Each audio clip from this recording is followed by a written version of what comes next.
Hello! Welcome to another episode of Emergence, a TTRPG campaign using the Level Up Advanced 5th edition system. My name is Jake, I'll be your game master, and these are our amazing adventurers. That might be too much like Dimension 20, we'll see. Before we begin, a shout out to some of the amazing folks that make this game happen. A huge thank you to Bowniesart for the wonderful character art cards. Be sure to follow and support them however you can. Shout out to CzePeku for their wonderful battle maps, and you can support them on Patreon to get access to a ton of really good maps. Thank you to the musicians and composers who created amazing music to color our sessions. And you can find all these folks in the credits card as it scrolls by in the space beneath me. At some point, you'll see everybody's info go through. And lastly, the biggest of thank yous to you for tuning in and following the story. It means the world to us that you would spend this time with us. And now, without any further ado, let's find out what happens next in episode 4 of Emergence.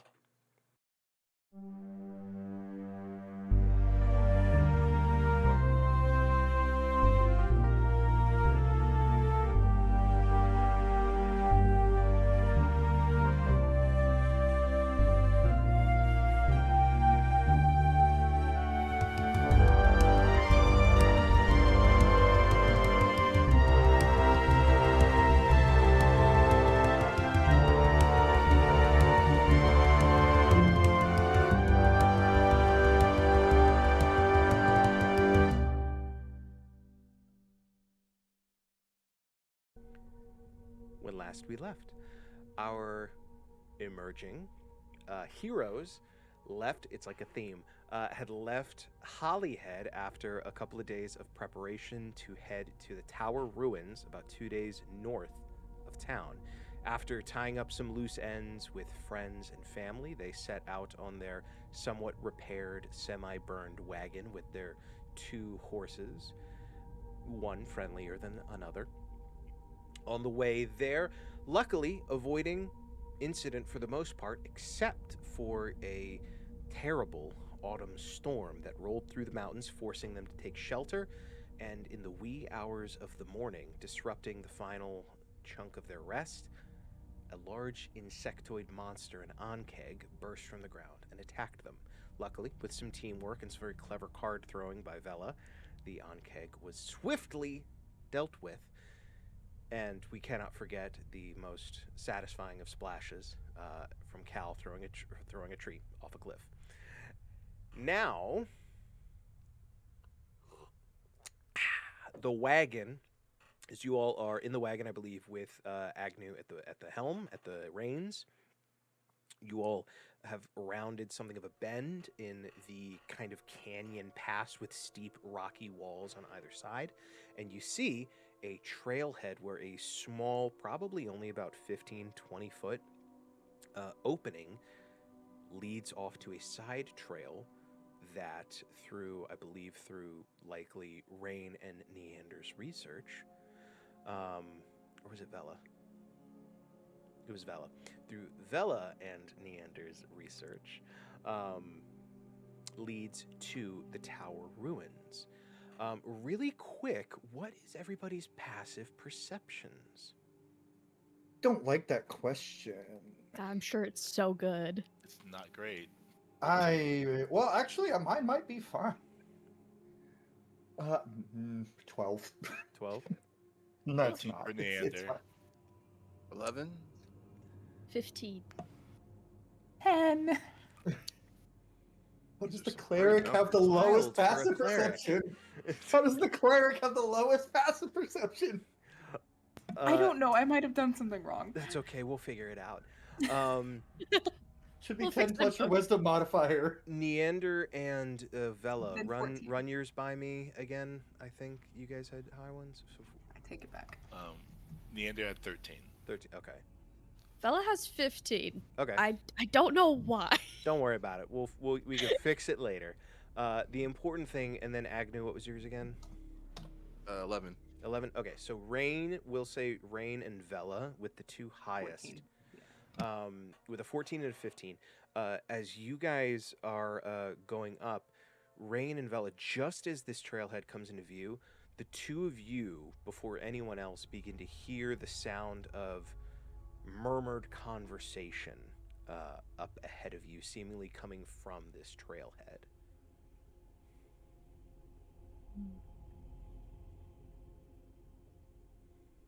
Vela, I think, has kind of like, she has like elven-ish ears, and I think they're a little expressive, so they like perk up a little, Love that. listening in at that. Just looks over. Do you hear that? There's that. I didn't know yours could do that. She's a weird gal. Can I try to listen harder? Yes, you may. Now, this will be a wisdom perception check, if you would like to. Okay. And anyone, now that Rain and Vela have pointed out, anyone who wishes to may make a perception check to attempt to get any additional details from what might be being said. Would it still be a wisdom perception check for everyone now? Yes. Okay. 17? That's going to be 15. That's Sorry, not 15. 13. 30-20. Hey, 13 for me. 21. Very nice. And then, is Agnew making a perception check? It's a 6. Okay. You're right up by the horses. There's not a lot to be heard there. Anybody who got above a 15, which I think is everybody but Neander and Agnew. Once I actually pull up my notes, because I was sending you guys pictures of the web. Ice is just staring Yeah, at Agnew. staring at That's why Agnew. he's That's what I was distracted. thinking. He's distracted. I was just like, I don't like this. He's like, why does Cal like this horse? As you guys kind of focus your attention, you those of you, Vela, Cal, and Rain, you can see the sky is very gray and overcast. The remnants of the storm are like really muting everything out, especially now at the end of the day. The sky is like streaked with like little bits of orange, but it's blocking out everything for the most part. You can just see the flicker of firelight from it looks like a small little alcove in the rock just within the trailhead, and you hear two male voices, two deeper and gruffer voices, seemingly complaining. You hear one of them say, "Can't believe we're out here stuck in the cold with that fucking storm coming through." And the other one's like, "Yeah, well, at least the storm seems to have stopped and doesn't seem to be coming." But you just hear them kind of bickering back and forth, complaining about their current situation.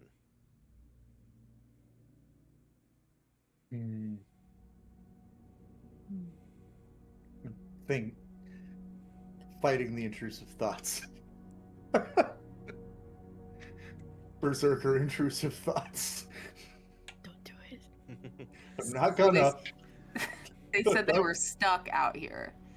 Like They'd a command. been stuck out there. You get the vibe that it seems they're complaining that they are on guard duty right now. Yeah, okay. That's what I thought. And you said like there's just one entrance, like this is a trailhead, so there's really only one entrance and one there's exit the out of there.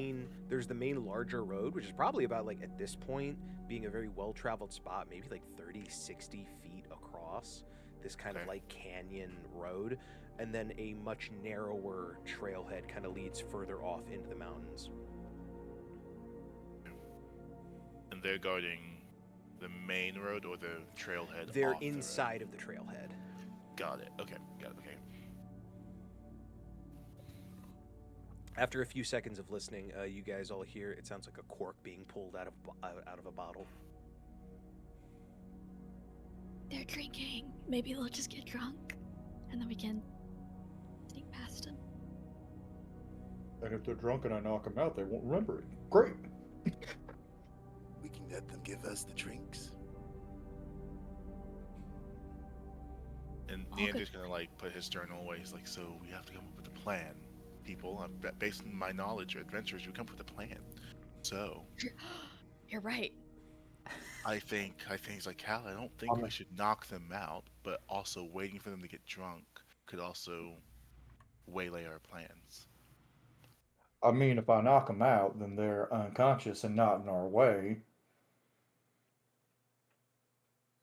But That's they could also make a lot of noise They did and complain call about- you more mean guards. you mean like when I just threw a tree 10 minutes ago? Yeah, That but was that 10 was minutes 10 away, minutes though. ago. Yeah. This is They- here.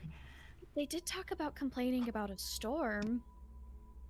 Leander, what if you spooked him a little with some storm stuff? Neander's gonna look at you. He's like, I don't know the full extent. I don't even know if I can do that. Agnew takes a seat, scoots down. I think I have a plan. All right. It takes a look around at the group. Vela, how many card tricks do you know? Enough to entertain people for as long as needed. Good. Neander, how many spells do you know? A few, just parlor tricks, but enough to get the job done. Why? Paladin tricks is what we need.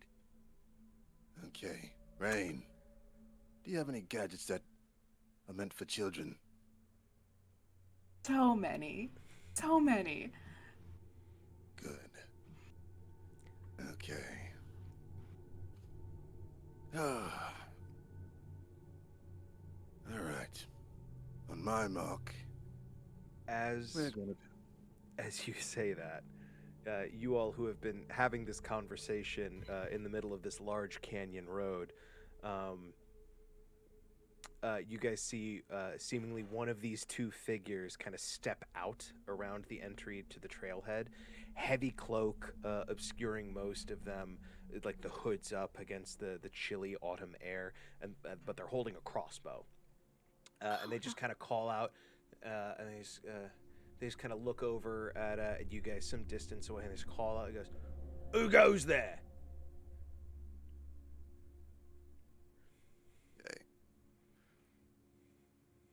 Agnew stands up and bellows at the top of his lungs. Just a humble traveling circus. Are we allowed to cross through here? I would like you to give me a charisma deception check. Okay. There's got to be some persuasion in there. There's one person here who's.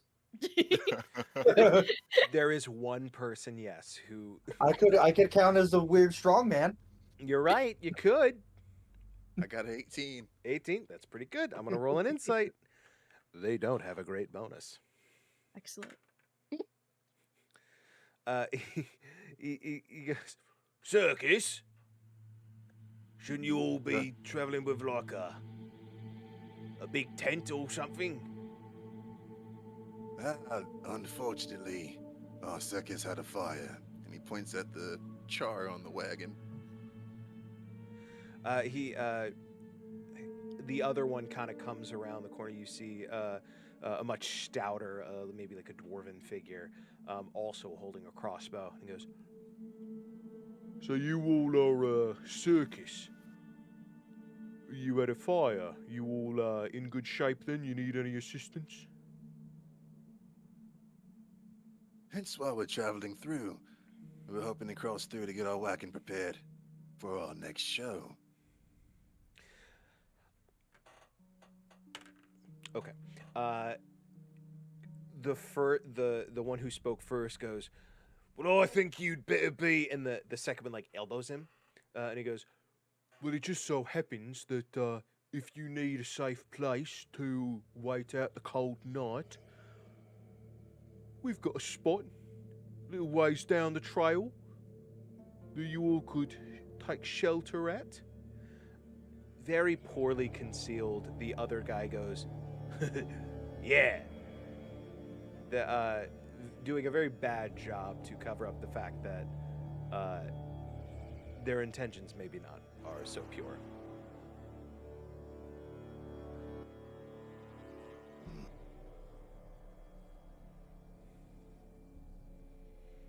Let's see. Tell you what. Let's Suppose we do some tricks and you show us some of your drinks. Then we can go through. Now this will be a charisma persuasion check.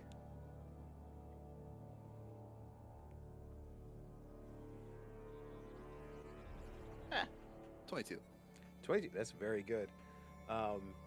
They look at each other, and the taller one goes, "Yeah, bring your card over here, do some tricks, and we'll share some of this here mulled wine with you." And he reaches back and like pulls up like a steaming cup. Okay. Let's do some tricks. Neander, lights, please. Now you got. We need to establish how far away you are as we go into this. Oh, yeah. Agnew, as the person driving the cart, how far away are you guys from these two? They said we were a couple feet away. We're still about like 30. Wait, how far are we from where we were before? I think I missed the number. That is, it is up to you. We didn't. We never actually established exactly how close you were. So with you at the reins, you have the opportunity to set the distance you would like to be from them. Woohoo, yes and. Okay, so I'd say we're slowly encroaching in, especially with this conversation going at hand, and we get, let's say, about 20 feet away. Okay. Still from the shouting, just to keep a safe distance. Yeah. You call out. You urge Neander for the lights. Neander, what do you do? Neander is going to go out the back of the wagon, and he's going to step down like what they see is like this storm lantern, and the lightning bolt in his eyes pulse, and he's going to snap his fingers. There's a campfire there around. Yes. Yeah. As you guys get closer, you see that like in like a semi carved out little hollow in the stone, they've got a little campfire going there, and they've got some supplies around it. Yeah, he's gonna start walking and smirking. He's gonna snap his fingers and use prestidigitation to snuff out the campfire. Then he's going to use an eldritch blast, like summon lightning, to light the fire back up. Okay, I mean, easily, these two guys, they like kind of start for a second. You see them both kind of like heft their crossbows as they get nervous, but as like the fire goes out and then like gets reignited. I will say, what type of damage does Eldritch Blast do? This may, because I know it's in 5e it's force damage. Force damage. Okay. Yeah. To see, I would like you to make a Charisma Arcana check. Oh, in fact, I did expertise that too. Yay. It's almost like you're good at that. Almost. Oh, God dang it. That's not great at all. That's a 2 on the die. It's not a super high DC. What's the total? Let's do this. Yay. Oh, that's great. And 4. That's a 5. 5 total? 5 total. Oh no. No. Oh no. That- Oh no. The DC was low, but it unfortunately was not that low. It's crazy. Buddy. The fire, buddy. I mean, you unfortunately, like, you know that, like, while your Eldritch Blasts are like lightning, they are not particularly igniting. And so when it comes down, you try like sculpt it to maybe like use some of that physical energy to ignite the fire back up, but unfortunately, you don't quite have it. And the Eldritch Blast hits the middle of this campfire and like scatters all of the embers and ashes over their gear. No. And they both kind of turn and go, "What the fuck was that?" As like one of them rushes over and is trying to like scoop out some ashes out of this like steaming kettle they had over the fire, and he's like shaking out his blanket. The other one turns, and I think Vela, you have the highest passive perception. I guess. As this guy like turns and lifts his crossbow a little higher, you see a series of notches, about 15 in total, on the side of this crossbow. He lifts it a little higher, and he looks at you, Neander, and he goes, "Oh, is that your idea of a fucking trick then, eh?" Very upset. Neander's gonna since Neander just did magic by him, he's gonna like use his arcane empathy and speak to the guy holding it. He says, "Apologies, my friend. There was some issues." And he's just gonna speak in his head, but Yeah. he can't respond back. The guy like he looks at you and he goes, "Oh." He seems a little taken aback. He looks at a loss for words. Neander just winks at him. He blushes a little bit. The other guy, like shaking out his the heavy woolen sleeping roll, like turns, and he just goes, "Well, I'll tell you, if you're a circus, you're a pretty fucking bad one. Not like that other one that passed through." Well, hey, friend. Like, accidents happen, and we've been through a hell of a time getting up here, the fire and all. So, my friend here was just a little, just let it get away from him a little bit. Vela's gonna stand on the cart, as if it's a stage. Because she's like, okay, 15 notches. This guy's killed 15 people with this crossbow. Is inferring this from the many adventurous tales she's heard in her past, and she's like, okay, that can't be good.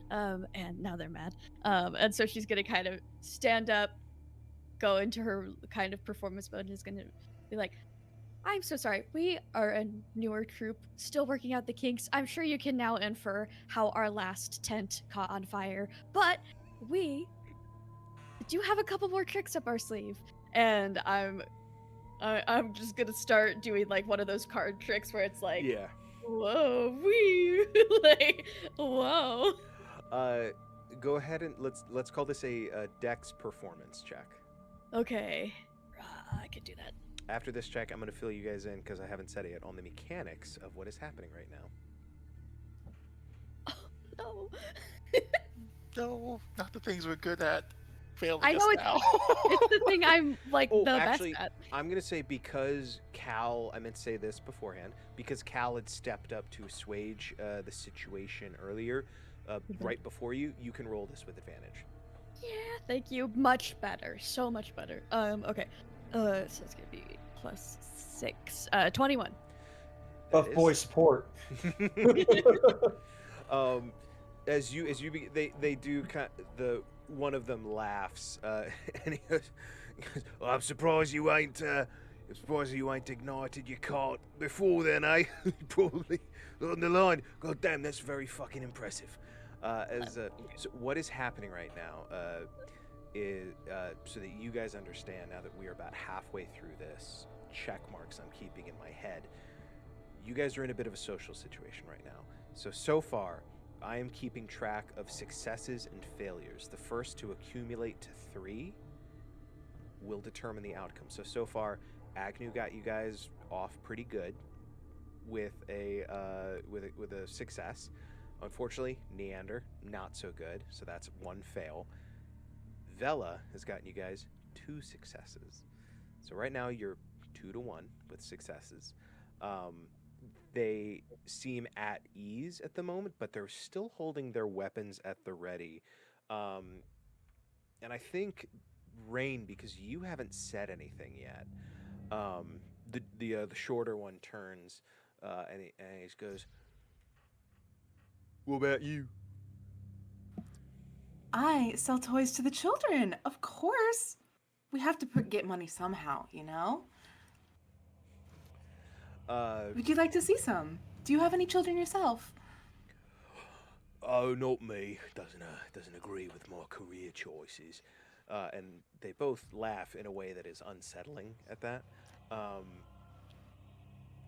When you mention earning money, you see them kind of perk up a little bit at that, and he takes a step closer to the wagon, and he goes, "So is it a very lucrative business selling toys to children?"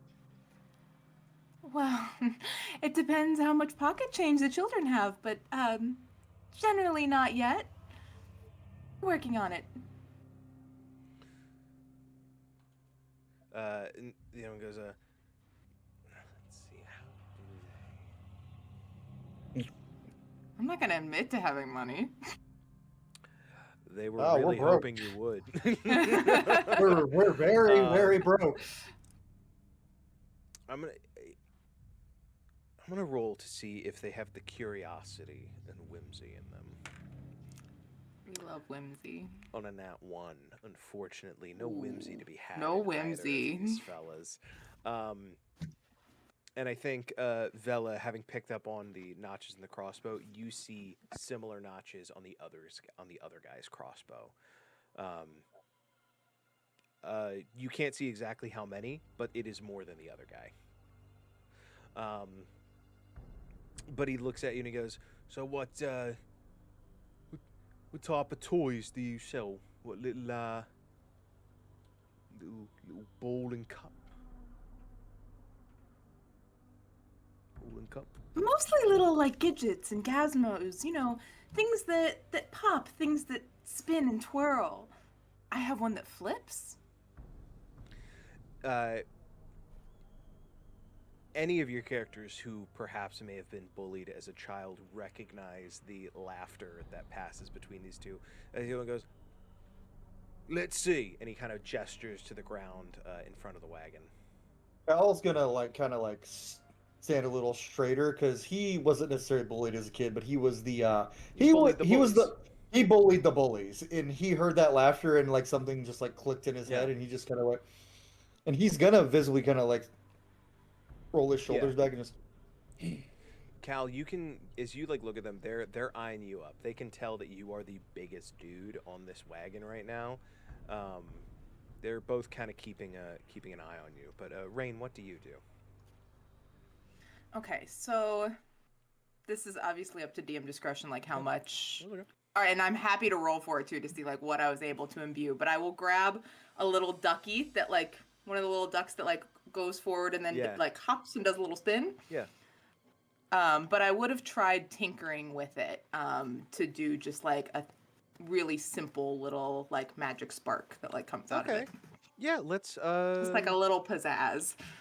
I forgot to have the skill list pulled up, but I believe there is a an engineering skill. Yeah, there is.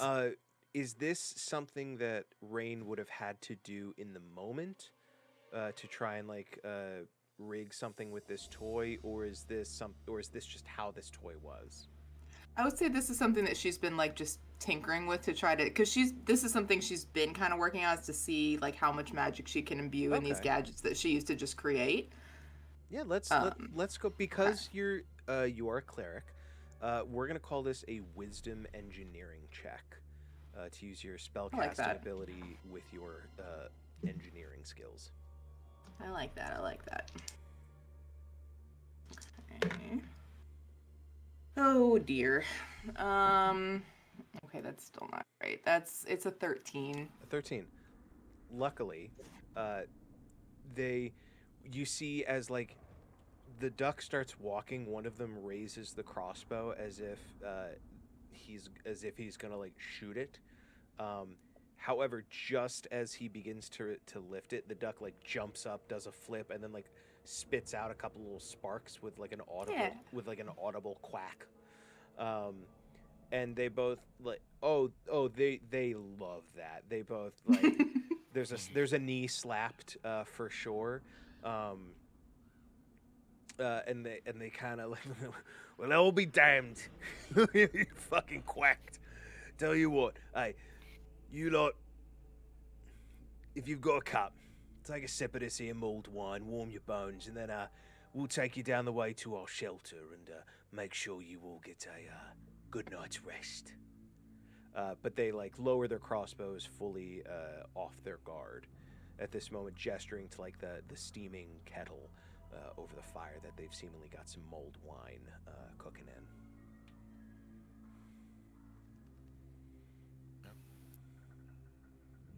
Al will hold out his cup, but only a small bit.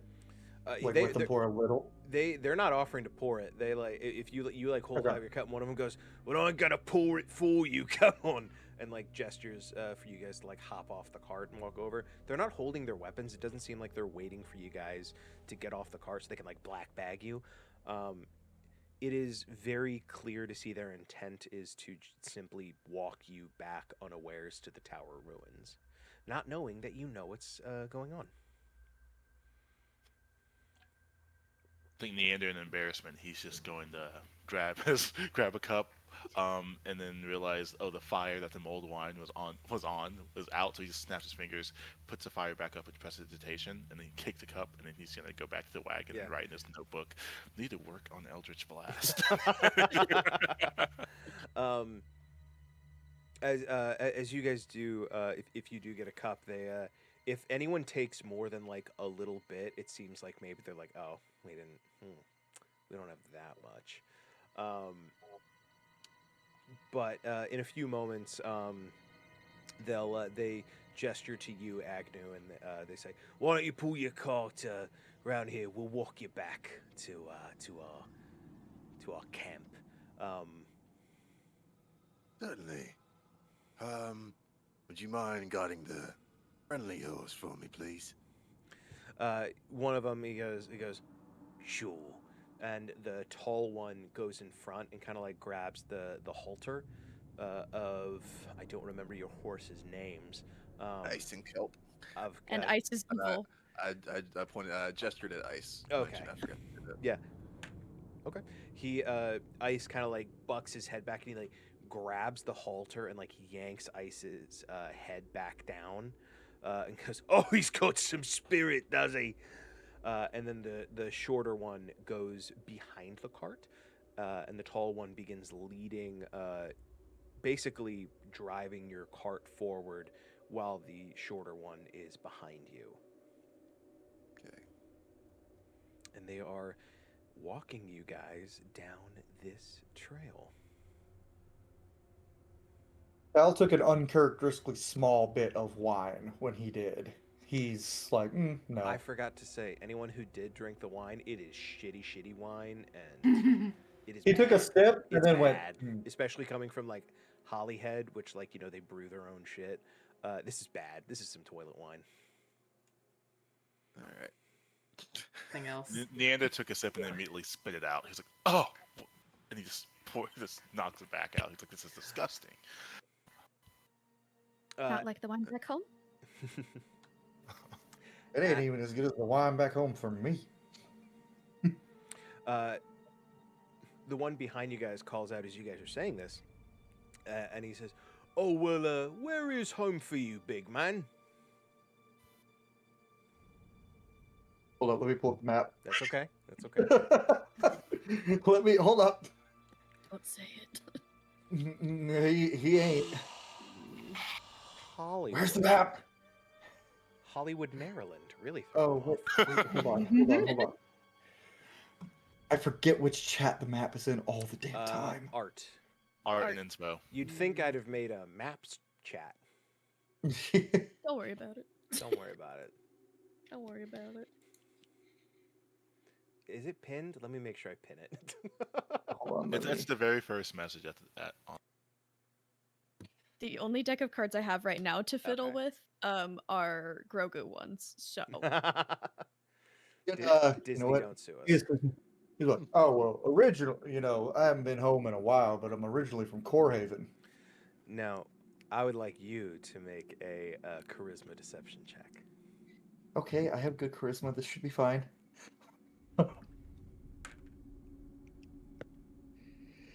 Okay. 19? 19. He goes, Cool Haven. Can't say I've ever been out that way myself. Do I know where that is? It's pretty far. It's pretty far east on the map from Hollyhead. It's picked somewhere pretty far. Oh yeah, that is pretty far away. So they wouldn't ask more. Yeah, he goes, he kind of chatters and he goes, and the guy in the back just kind of begins rambling about like, yeah, don't much get way out to the Alfiri Hills very much. I tend to stay to the eastern wilds is where the work is. But What kind of work? oh, mercenary work mostly. You know, there's always someone looking to pay good coin for a blade. You know, you know you as he kind of like sizes you up, he goes, "You make yourself a damn good living if you wanted to. Big fella like you, a lot of people would pay for your protection, living nice and comfortably." I'll keep that in mind. Let's see. As you guys move forward, the guy in front, neither of these guys have introduced themselves. He stops suddenly, and very faintly, I think all of you begin to hear the sound of raised voices, kind of muffled. You can't make out what's being said, but it sounds like someone way further down the trail is shouting with a capital S. The guy stops and he looks back and he goes, "Why don't you all wait here?" He goes, "Corbin, I'm gonna go just make sure everything's copacetic." And the guy in the back, Corbin, nods, and the guy in front begins walking further down the trail, leaving you guys alone with this guy. Sounds like a gut. Okay. Agni's gonna sleuth over to Cal and whisper to him, "Take him out for us, please, big man." Corbin is the shorter guy, right? Is he the dwarf or is he the taller guy? He's the dwarven guy. Okay. Cal's gonna walk up to Corbin, be like, "Now, Corbin, was it?" Yeah. You approach and he kind of goes a bit on the back step. He's not armed with his crossbow, but he's holding it kind of just in the crook of his arm, but his hand does go towards a blade on his belt. He's a little nervous with you walking up to him when he's by himself. No need for that. Is he kind of like a bigger built, like stocky dwarf, or is he a little bit more? Yeah, I mean, he's mostly covered by a cloak right now. You see bits of armor, but you see like broad shoulders, barrel chested. This dude's sturdy. So, okay, cool. And Cal's going, "Now, you look like a strong fella, and you also seem like you could do with some bragging rights to your friends there. Now, I am well known as the strongest man in all of the hills. Now, if you beat me in an arm wrestle, you might get some bragging rights. So I'm always up for some competition. What say we get a little game going?" He looks warily at you and he goes, "Tell you what, we can," getting their accents mixed up. "Tell you what, you and me can have a contest of strength once we're back at camp. I don't, you know, I'd rather have fun round a fire, you know, than just here." And he takes a step back from you. He does not want to be close enough to be within arm's reach of you. Oh, well, what better place is there to prove your strength than out here in the woods and nature? So come on, friend, just one little game, and hey, I'll tell you what, if I beat you, I'll let you rematch me when we're inside. Looking at this guy, give me an insight check, actually. Wisdom insight. 22. 22. Goddamn, dude. First nat 20 of the night. Okay, first. Love you.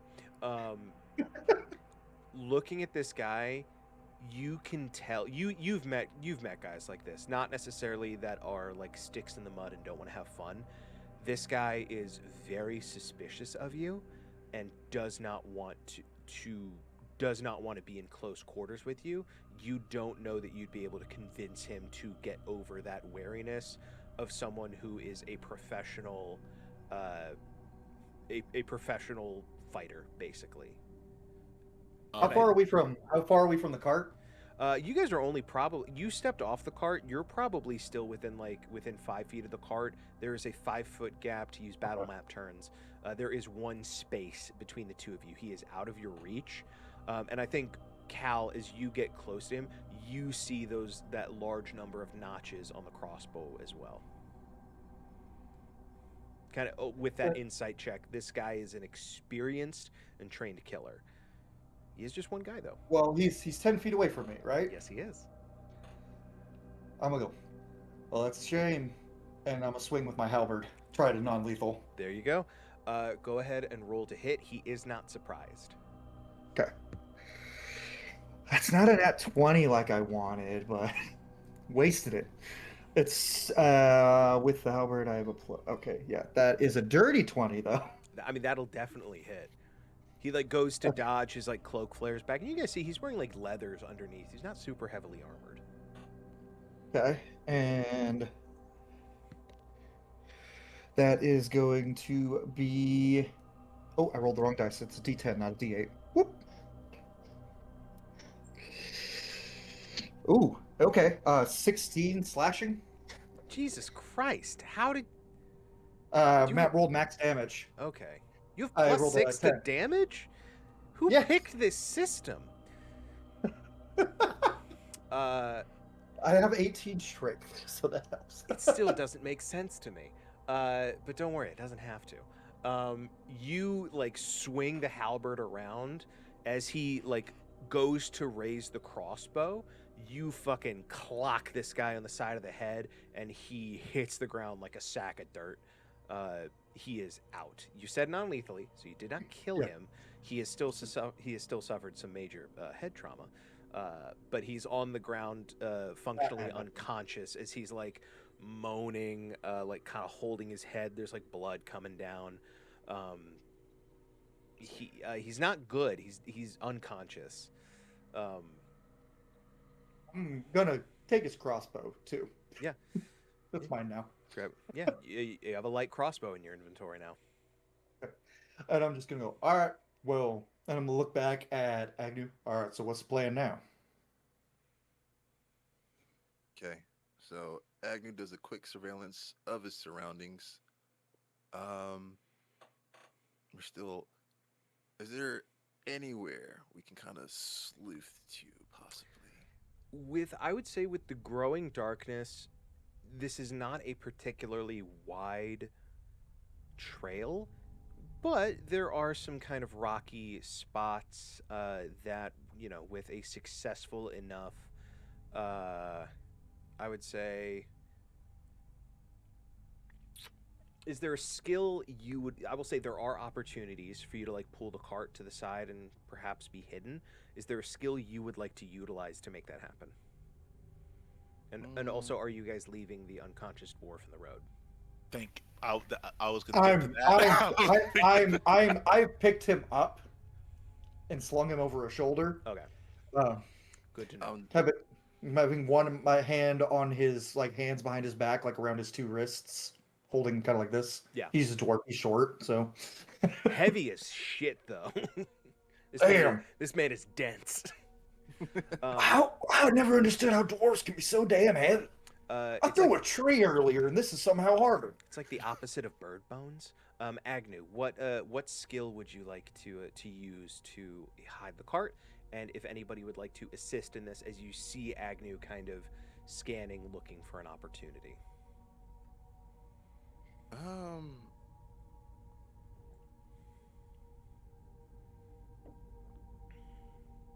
Can we make this a survival Yeah. roll, since we're using the environment? Absolutely. And I'm thinking, well, Agnew turns to the crowd, turns to the crew, says, all right, got two plans. Let me know which one you'd like. We leave him on the cart, wait for the other one to come back. Or we politely let them take us where I think they're taking us. Problem with them taking us is they ain't gonna let us keep our weapons, especially when they knocked their friend out. So Keep blaming on the horse. Look into your eyes. That horse can do that. I know it. We could try to use this man being knocked out as leverage, say that the horse kicked him and he needs medical attention and that's why we need to go. Maybe they'll overlook us having weapons in that case. my only concern is, and Neander's gonna nod towards Cal. If some of these people came from Hollyhead, they may recognize Cal and give away our element of surprise. Yeah, folks from home aren't exactly inconspicuous, and they also not very good at hiding their feelings. They've already probably heard of you because of the carriage driver. They said, "Big man." He didn't know my name. He doesn't know our names. Whatever you guys are going to do, you might want to do it quick. You don't know when that guy is coming back. And Neander like kind of step towards the front and like kind of just like stay in the sense of like he'll tell the group, I'll be on the lookout to like watch out for him when he comes back. Can he like do that? Yeah, move a little bit ahead and kind of keep an eye and an ear out. Yeah, go ahead and give me a perception check. I'm gonna trust this die again. Come on. Okay, that's okay. Perception.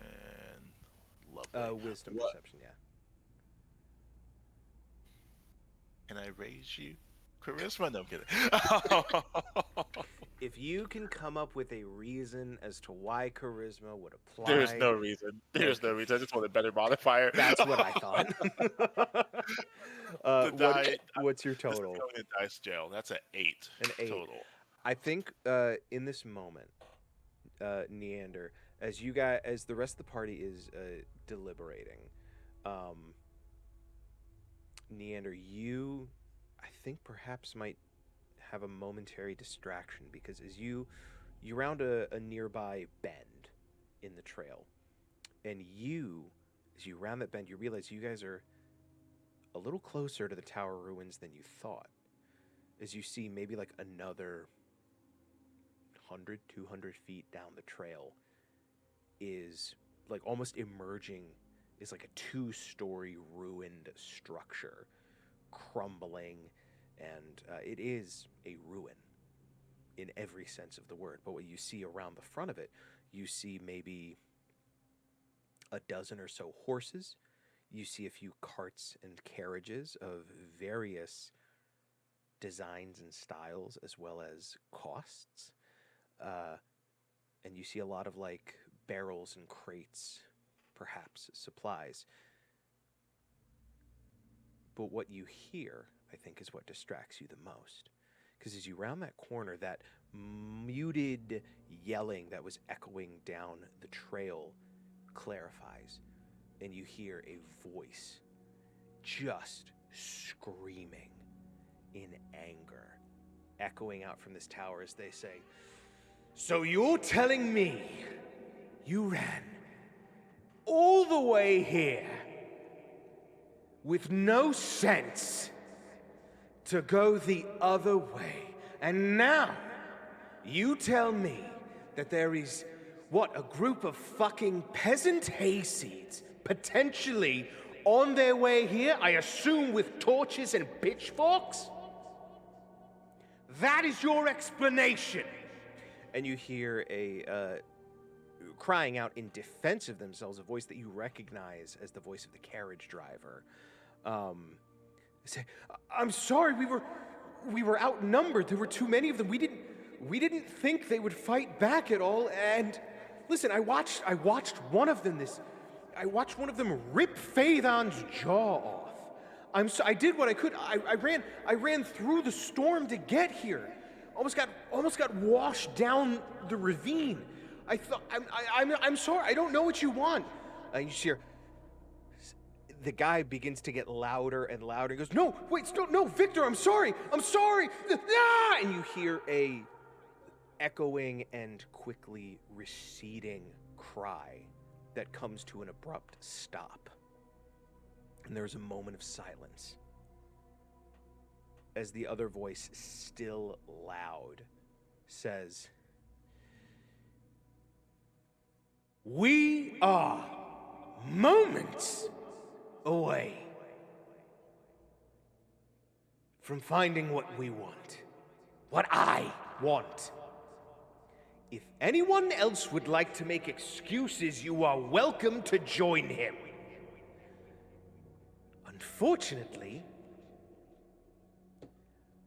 I need to go and ensure that this wrinkle will not interrupt things. I will be back. Maybe a week and a half.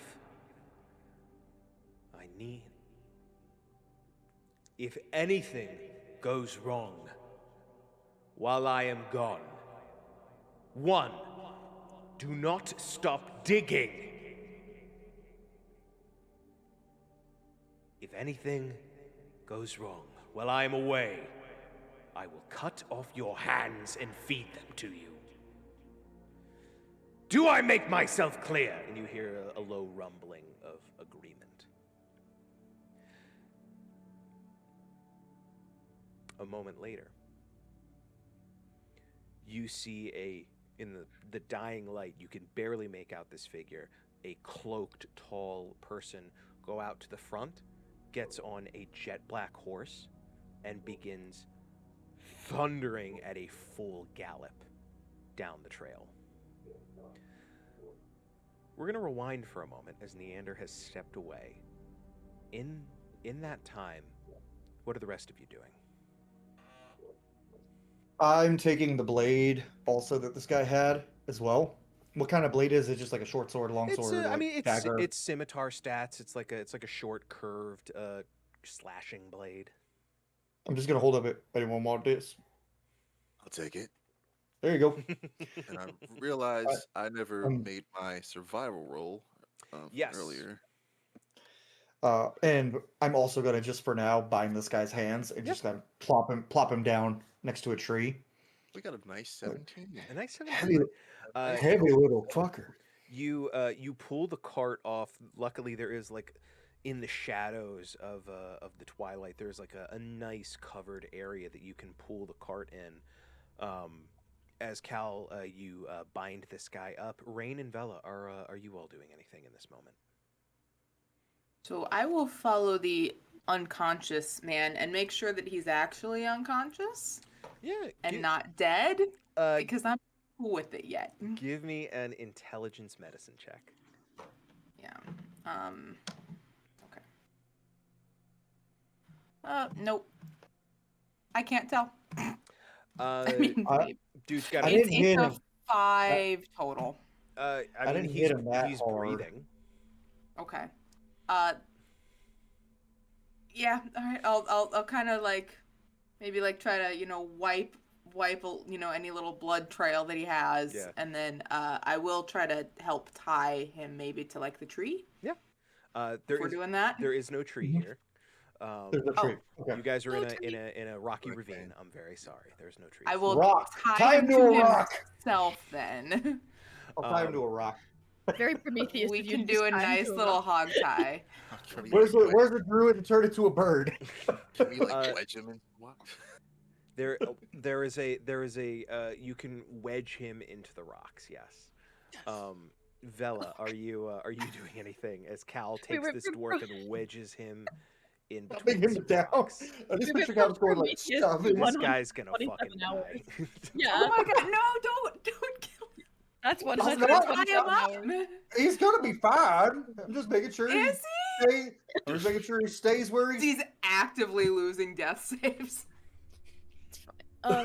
Vela is gonna go. I didn't want to interrupt. Vela is gonna go with Neander. Yeah. And I'm wondering if I can provide, mayhaps. Well, I don't know if I should provide a stealth check because I feel like she might be yapping a little. I feel like she might be like, "So, what do you think? What do you just kind of whispering, being like?" I think so Vela, as you round that corner as well, you see Neander listening to this as the speech clarifies for you. You see he's listening. You're able to kind of key into it as well.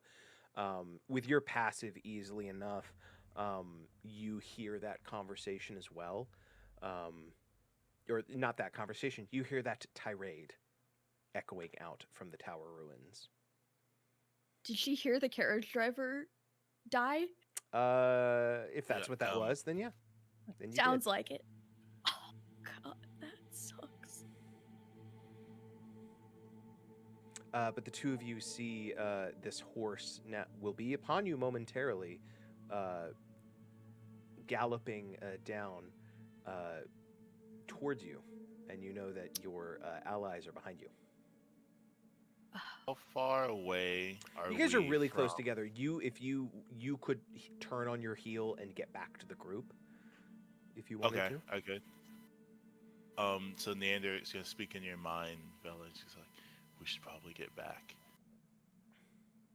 You, the rest of you guys see Vela and Neander just like quickly hustling around the corner, and you see that Agnew has like steered the cart and the horses into this kind of shadowed spot. You think it's possible that someone riding by might not notice you guys. We need to hide, but also this guy's going back to the town, which is bad. Perhaps. What are you all doing? Neander's gonna like approach Agnew, and What he's gonna. you guys know that this is a galloping horse. It's going to be here in seconds. Never mind. He's just gonna speak in his mind to say like, "Hey, there's a guy galloping. I think he just killed somebody. He's trying to fix what we fucked up for him in Hollyhead." Just in his mind. Okay. All of you all begin to hear the sound of Oh no, oh no, oh no, oh no, oh no, oh no. Hide, I hide. Averting Neander's going like saying this and like going around the corner as he said like in his mind. against every instinct he has, Cal is gonna try to hide too. Against every instinct he has. everybody make a dexterity stealth check with advantage because of Agnew's successful hiding of the wagon. Yes. Okay. Dexterity stealth. God. Thank you for advantage. Oh, Thank that would you have for been bad. advantage. That was Oh. bad. Come on, please, dice. Come on. Without advantage, it would have been a 5. With it's a 23. There you go. That's Jesus. teamwork. 21. That's a What is it? Yeah, 14. Okay. 15, even with advantage. With bad. advantage. So who? It's an 18 for me. Okay. So who got above 15? Got it. I think I Neander's got the- a good. Luckily, in a with this being a group check, sorry, Neander. Luckily, Neander, you're covered. All of you guys kind of hide down in the wagon in the shadows. This figure, you guys only visible for like directly by you for a moment. You guys see this deeply cloaked figure, like cloak streaming out behind them on this jet black horse, thunder down the way. And as you guys see them get to the trailhead behind you, instead of turning left, which would take them south towards Hollyhead, they take the north road towards Kelnafalir. Can I have a fun little like roleplay moment of like how like even with Neander's bad seltzer, like Yeah. Cal might notice Neander being a little place and he's just gonna pull Neander in tight for a second to like kind of obstruct the view of that Neander the guy would have had of Neander, and I'm just like, you need to learn to hide better, bud. In a moment, you are wrapped in the warm, burly arms of Cal. They're solid as stone. Neander's gonna he feels you like he feels you like pull him in, and he kind of hear like and Neander's gonna like look up and he's gonna be like he can't speak because like your chest is covering his mouth. He's like I didn't plan for that, but there you go. Face in the burly man bosom. What's that one thing people keep commenting on your TikToks? Yes, that same image I get on every TikTok I post. That picture cracks me up so much. I love that picture. It's so funny. All of you guys see this figure as the in like a moment the sound of the hooves recede into the distance as you guys are once again alone on this trail.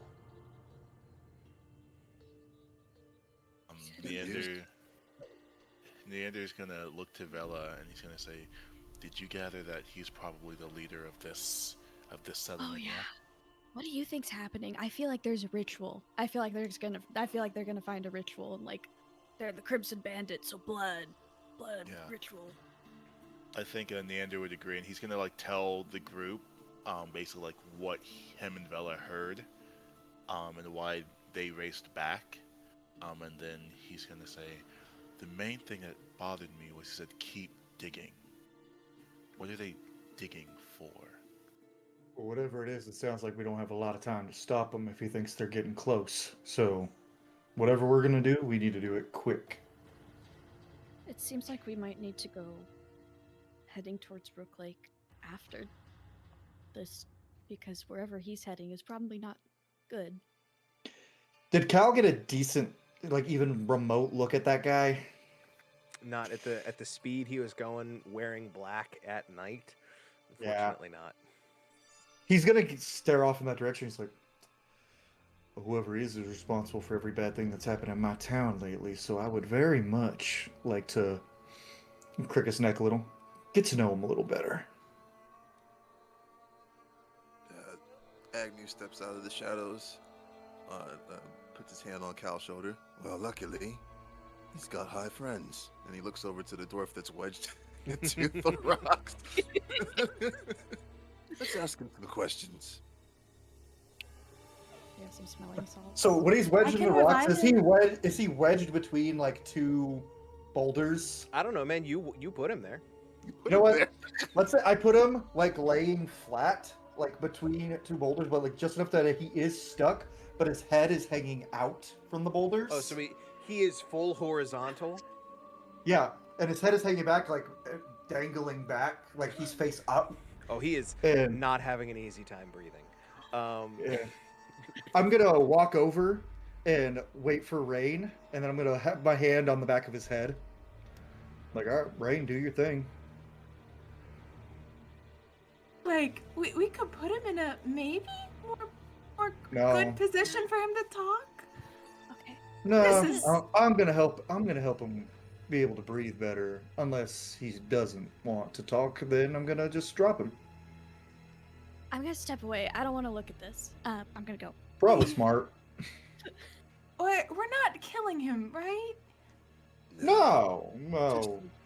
Can you assure me that we're not killing him right now? I promise I will not kill him unless he gives me a really good reason to. If anything, those rocks are killing him. Yeah, I could just. I mean, he's got choices. If he dies, it's his fault. Okay. Spare the dying. I don't think is going to be enough. I think I need to actually I will cure say, him, right? Cal was not trying to kill him. No. So he, after a few moments, he is going to have a hell of a headache, but he can be roused from his put upon slumber. I hit him with the stick part of my halberd. I hit him with the stick. Okay. Yeah, you still did enough damage to knock him out instantly, so he is having a bad time. Getting knocked out is bad. Okay. I will kind of gently actually try to. I know Cal's not being gentle, but I will try to like kind of gently support like, sort it. of. Yeah, and I'll hum a little tune, and try to send some healing his way. He begins to come around, and you see his body struggle as he wakes up, and you see him like slowly realize that he is not in an advantageous position as he just kind of like, whoa. Hey, buddy, how you doing? We just want to ask you some questions. Yeah, Agnew. I'm gonna call Agnew over. My friends and I are gonna ask you a few questions. If we lack the answers, then we'll untie you and let you go on your way. If we don't, I think we're gonna leave you stuck in these rocks, and I might push you a little deeper. What? He's very. You're nice. I'm You're the gonna. nice one. I knocked you the fuck out, and now you're gonna answer questions if you don't want to die. I was trying to be nice about it, but As you see him kind of like begin becoming fully conscious, he like looks out at you guys, and Agnew, he looks at you as you approach. Hello. You're the nice one from earlier. Can you answer some of my questions, please? Oh, I guess. What happened? You know me. What the fuck? beat your ass. So Agnew's demeanor slightly changes here. Everyone can kind of just feel a dark energy, like when something's wrong in the room, because Agnew is upset. No, Agnew's never been upset before, as far as the team has been concerned. What are you digging for? Give me a charisma intimidation Okay.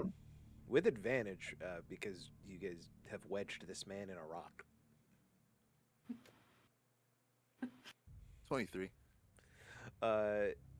23. He looks at you and like very aware of the situation he's in. He goes, we're digging for. Oh, I don't know exactly. They won't tell us what. Just that we've got the folks digging out the lower levels, trying to. I don't know. He said something about finding a doorway. How many of you posted here? Give me a second.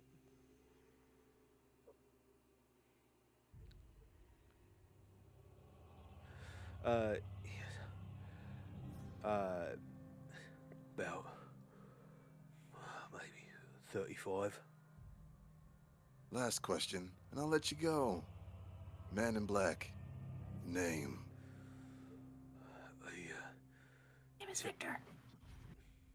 His name's Victor. He's been paying us all a fair amount of coin to oversee the digging. Victor what? He hasn't given us a fucking surname. What's he look like? He usually keeps a cloak on and a mask. I know something about hiding your face. He's trying to keep himself hidden. He's got these. We can't gesture. He's got these grey eyes. I think he's an elf. I think I saw his ears at one point. He's got long pointy ears, like a. He kind of looks at Neander, kind of like yours, mate. In this world, do Eldrin have longer, pointier ears than than a standard elf? That is a very good question. I know in Faerun Quick lore solidifying. The way I always imagine it is what I picture is that half elves have like Lord of the Rings elf ears. Elves have like longer. I don't want to say full. Like I don't play Warcraft, but I've seen pictures. Maybe more like Warcraft ears. Spencer, playing the only Eladrin in this group, you get to set the standard. Do you feel that perhaps like more Fey type beings have those more longer ears? I leave that in your hands. No pressure. Yeah. Yeah, no, that's a good question. I think how I view it is like the Eladrin, they have kind of like their ear points are not as sharp. It's like almost like slightly rounded, right? That's kind of how I think of it.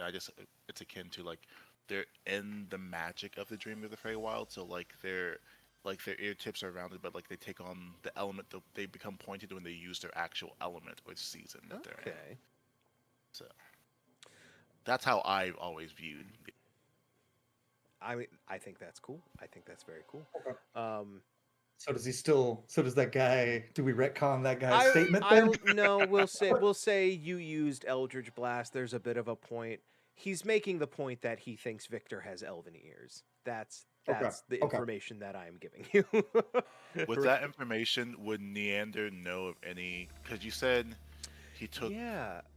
Like, would Neander know of any other elves who live in that? Was it Kelnefalir? Like, because you said we knew the road was taking us there, and he took the road right instead of left to Holyhead. Would he know of any elven families or anything like that there? Let's see. Let me look something up. And Cal is gonna have one more question for this guy before he's done. There you are. Before we don't kill him. I'm not gonna kill him unless he gives me a reason to, and he hasn't given me a reason to. Kel doesn't like any of these people Rain because is- they're not for this town. Rain is deeply concerned. Neander, give me let's call this an intelligence culture check. Okay. Cal doesn't Intelligence break. is not great, but culture I'm proficient in. So There you it go. goes. Oh, I just- finally a better roll. That's going to be a 18. 18. You know that Kelnafalir, not a predominantly elven city. Historically, it was one of like the major dwarven cities. With like the blending of cultures these days, it still is predominantly like dwarven, earth genasi. The city was literally carved out of the mountain. There are elven families there, but I think with what you know, like gray eyes, typically an elven family would have more vibrant eyes. So if someone has gray eyes, one, they could be using magic to disguise their eyes, or they are of a family that is not of note of Kelnfalir. I think you conclude that either this guy is, his appearance is so distinct that he is either disguising himself, or he is not of a family that is from Kelnfalir. If that makes sense. Yep. Cool. So, and as he goes, all right, so he's an elf, gray eyes. How many prisoners do you guys have in there? I think maybe, at this point, maybe 20, 25. All right. Wrong channel. I look around at the rest of the group. Anyone else have any more questions for him? Let's see. Cal, can I see that crossbow? Yeah, toss it to him. Give me just, I'm about to answer your question, Cole, just so you know. It is the 19th of Second Autumn. If you're unaware of the calendar system, it's posted yeah. in short form on social media. Go find it. What are you doing? Get the lore videos. I'm going to post lore videos leading up to it. Oh no. Hal's birthday's in 3 days. Hey, you picked it, bro. I didn't know. Oh, that's why his sister was so mad. Well, part of it probably. But The people who are digging, who's overseeing them right now? We've got some of the other. We've been taking it in shifts, as far as just making sure the digging keeps going. How many at a time? You know, it's maybe 10 to 12, depending on. There's been a lot of injuries and sickness lately, so they'd said something about more workers coming in from the Holyhead down the road in the next couple of days, but that's what we were keeping an eye out for. Yeah. As he says Holyhead, Neander's gonna speak in Cal's head and like, calm, boy, calm. Agnew, you were approaching with the crossbow? Agnew reaches in his pocket and pulls out the envelope with the symbol on it. Do you recognize the seal? Ooh. Give me a second.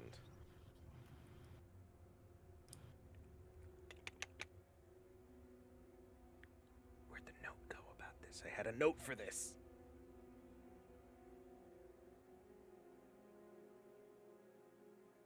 Okay, well, I don't know where the note is, so I'll cross-reference myself later. I'm gonna roll a check for him. Okay, not bad. He kind of squints at it. You gather this guy might not be able to grab specific information from his brain. But there we go. But he kind of looks at it. I think I saw it. Maybe it was, I don't know, around Kenda, maybe. Sorry, mate. Everything's a little bit fuzzy right now. Thank you. Sorry for the display. Now, you're gonna walk us in. Every time you mess up, I add a new etch on your crossbow here, with your parts only. Does that sound fair? He nods. Vela, Hi. as you have the highest passive, and as long as you I stepped away a little bit from them because I didn't want to see this. So I That- don't know if that changed. that is also what is going on here. I would like you to make a wisdom perception check, please. Okay. You are gonna notice something. I just want to figure out how much of that you notice. Okay. First, so it's just +2. 16. 16, pretty good. You hear the sound of voices and footfalls coming down the trail. Specifically, you hear the voice of the other guy with some others, and you hear him like in the distance, kind of saying to the others, "No, we left them down here with Corbin. Fuck, Victor must have ridden right past them, but I think they'll be good. They look capable. We can get them to work." It seems that the other guy is returning with more. Okay. I'm gonna go back very quickly. Kind of in the the quick way that people do, like that run walk across a crosswalk when someone's waiting for you to cross. And it's just gonna show up and be like, hey, so they are on their way back with a lot more a lot more people. Doesn't seem like that plan's gonna work, Agnew. You're muted. Oh, or I thought you were muting him. No, I was muted. It was a dramatic pause. Agnew takes a deep breath. All right, let's get back in position. Corbin, not a word. And let's sleuth back to our friendly, homely wagon. You guys are clambering. I assume, I don't want to make assumptions. Corbin is wedged in a rock, as has been established, and bound. What do you do with Corbin in these moments before these other folks arrive? It's a good question. I'm gonna tell him to keep his mouth shut because I don't want you to die. I really don't. But my friends will kill you, and I don't want that. You don't want that. And I'll like touch his cheeks gently and then walk away, scuttle away. Yeah. As Rain, quietly, so that only you hear it, just before you scuttle away, he looks at you, and perhaps getting a little bit more, cognizant as time has gone on. As you say, like, "Oh, my friends will kill you. I don't want that to happen." He goes, "Only one of them is a real killer. You better keep an eye on him." And he says that as you move away. You guys are, what are you doing with Corbin? At this moment, he is still wedged in a rock and bound. That poor guy. I think wedging him would be a little loud, so we just take his cloak, cover his face. So, if I may, Not a Lord of the Rings cloak, just a rock. As you guys get back in the wagon, which you have got into this hollow where Corbin is wedged in a rock, you see 6 figures in the dim light round the corner, all similarly cloaked and armed to the previous 2. You see the other guy and 5 others as they round the corner.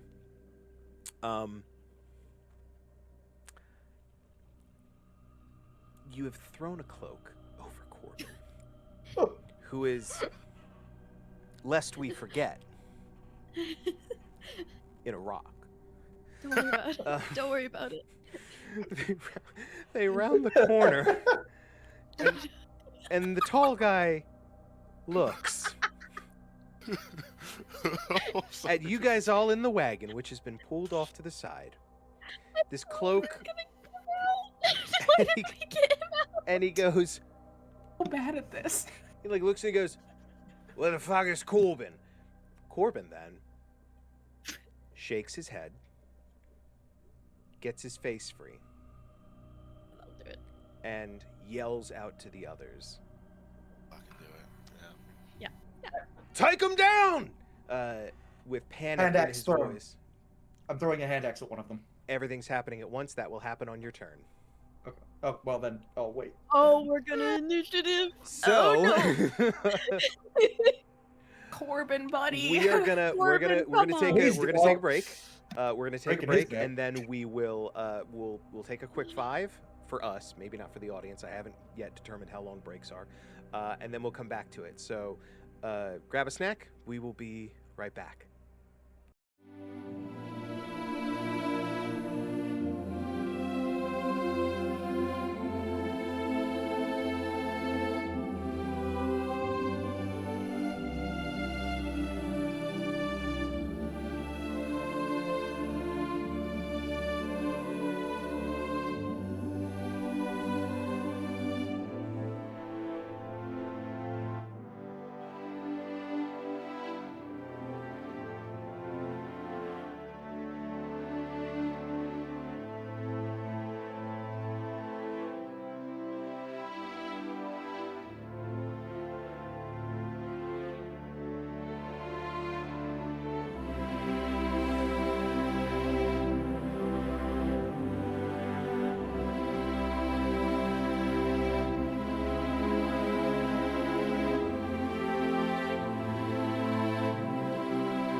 Welcome back to a flawless transition back into play. So, you guys are in this rocky ravine. Even though the map is a little more autumnal and plant-filled, imagine that map is strictly rock and stone.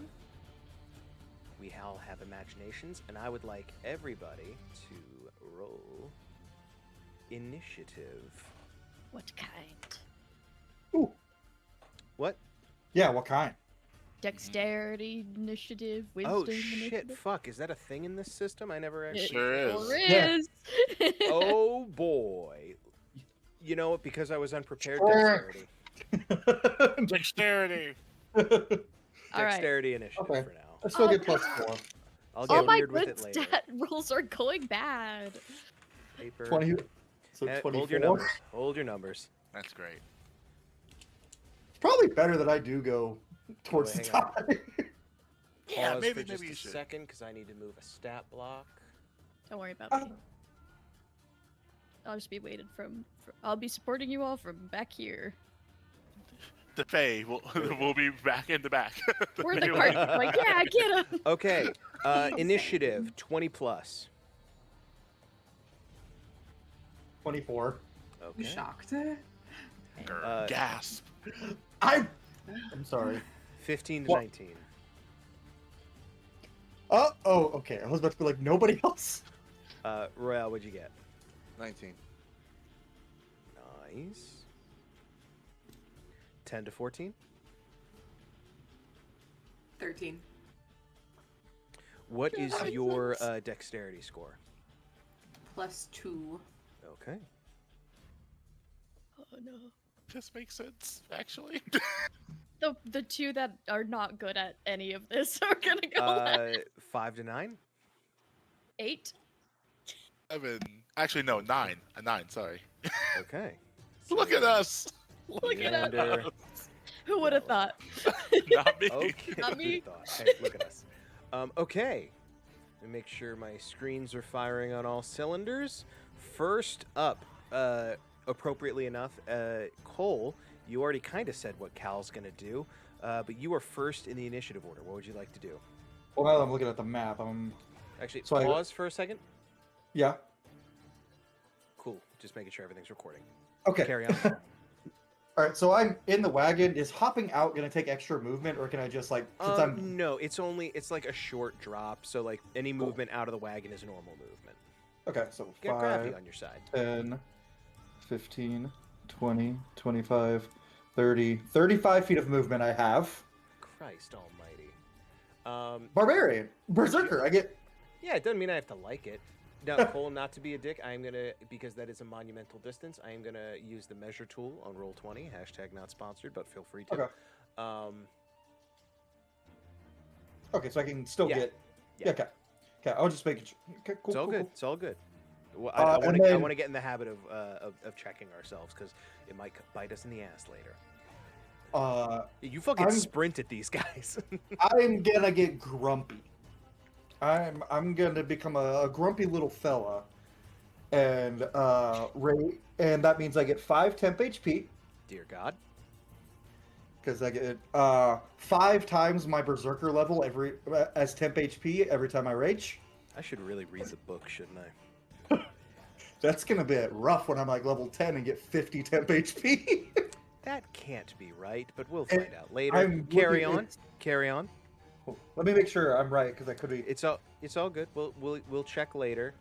Oh, at one time. Okay, the maximum number of rage hit points I can have at one time is 5 times your berserker level. 5 times, not 10. My bad. So, Great Axe. Yep. Cleave into the first guy. There we go. Yeah, go ahead. Roll to hit. That is going to be a. Hold on, get a character sheet up. I was looking at Berserk. 24. 24. That will hit. Okay, and that's a D12 plus 6 slashing. 16 slashing. Very nice. Very nice. As was established with Corbin, that is enough. You did not say you were doing this non-lethal, so you kill this guy. Can I just say, like, for a little bit of intimidation factor, I cleave into his like shoulder blade in and kick his body off my axe as I look at them, and I'm just like, I'd run, trying to like scare them a little. If you do that. The one next to him is going to use his reaction to make an attack against you. Okay. And because he has allies within 5 feet of him, he has advantage on this roll. Okay. That is a natural 20.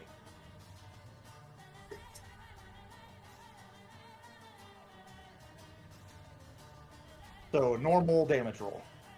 Well, no, it's I have it after the fact. Well, I'm raging, so depending on the type of damage, I'll take half. Yeah, but I'm still going to roll 2d6. Oh, okay. And you're just going to take half of that. That's how I do it. Oh, okay. Yeah, that's fair. Roll, then have. Yeah. My bad. I forgot how you do crits. My bad. I just like rolling a lot of dice. I don't know what to tell you. You take 13 points of slashing damage. Halved, I believe, is non-magical. Yeah. And if you'll pardon me for a second, as I said a while ago in the rules chat, I do lingering injuries based on crits. So I would like you to make a con save versus just half the damage. It may be mathematically impossible for you to fail, but DC 6 con save. Fail if I get a nat 1. Good thing I didn't. I got a 7 on the die. So there you go. So you do not get a lingering injury, but as you go to kick and the guy takes that opportunity and just like slashes up your ribs with his sword. Round down on the half because you said 13. That's 6 or 7 damage. We always saying it now. We always round down 6 damage. Okay. He has used his reaction. They don't seem too bothered by the death of this guy. That is your, I believe that is your movement action and bonus action. Agnew, it is your turn. Rain, you are on deck. Okay. You guys, you see Cal sprint forward and kill one of these guys, and then get just sliced. I think Technically, only took 1 damage. I'm not going to stray too far. 10 HP, yeah. So what we'll do for Agnew, I think that's about right here. It's about like 10. That's 8. And I want to aim at the guy in the middle, the second row middle, with the crossbow. Second row middle, this little guy here. Yeah, little guy there. Yeah, go ahead and roll to hit.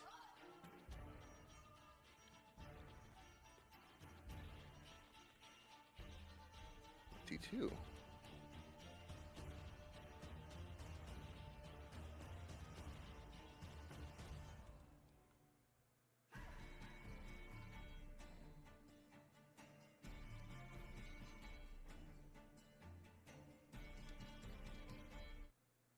Oh shit! I just turned the music all the way down.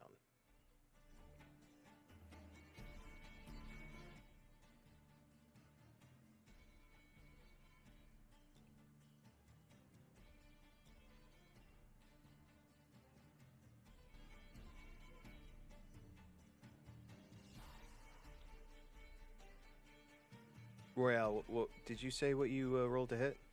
22. Oh, my bad. I'm so sorry. I thought you were... Oh, that no. is... It's okay. That is a hit. That is definitely a hit. I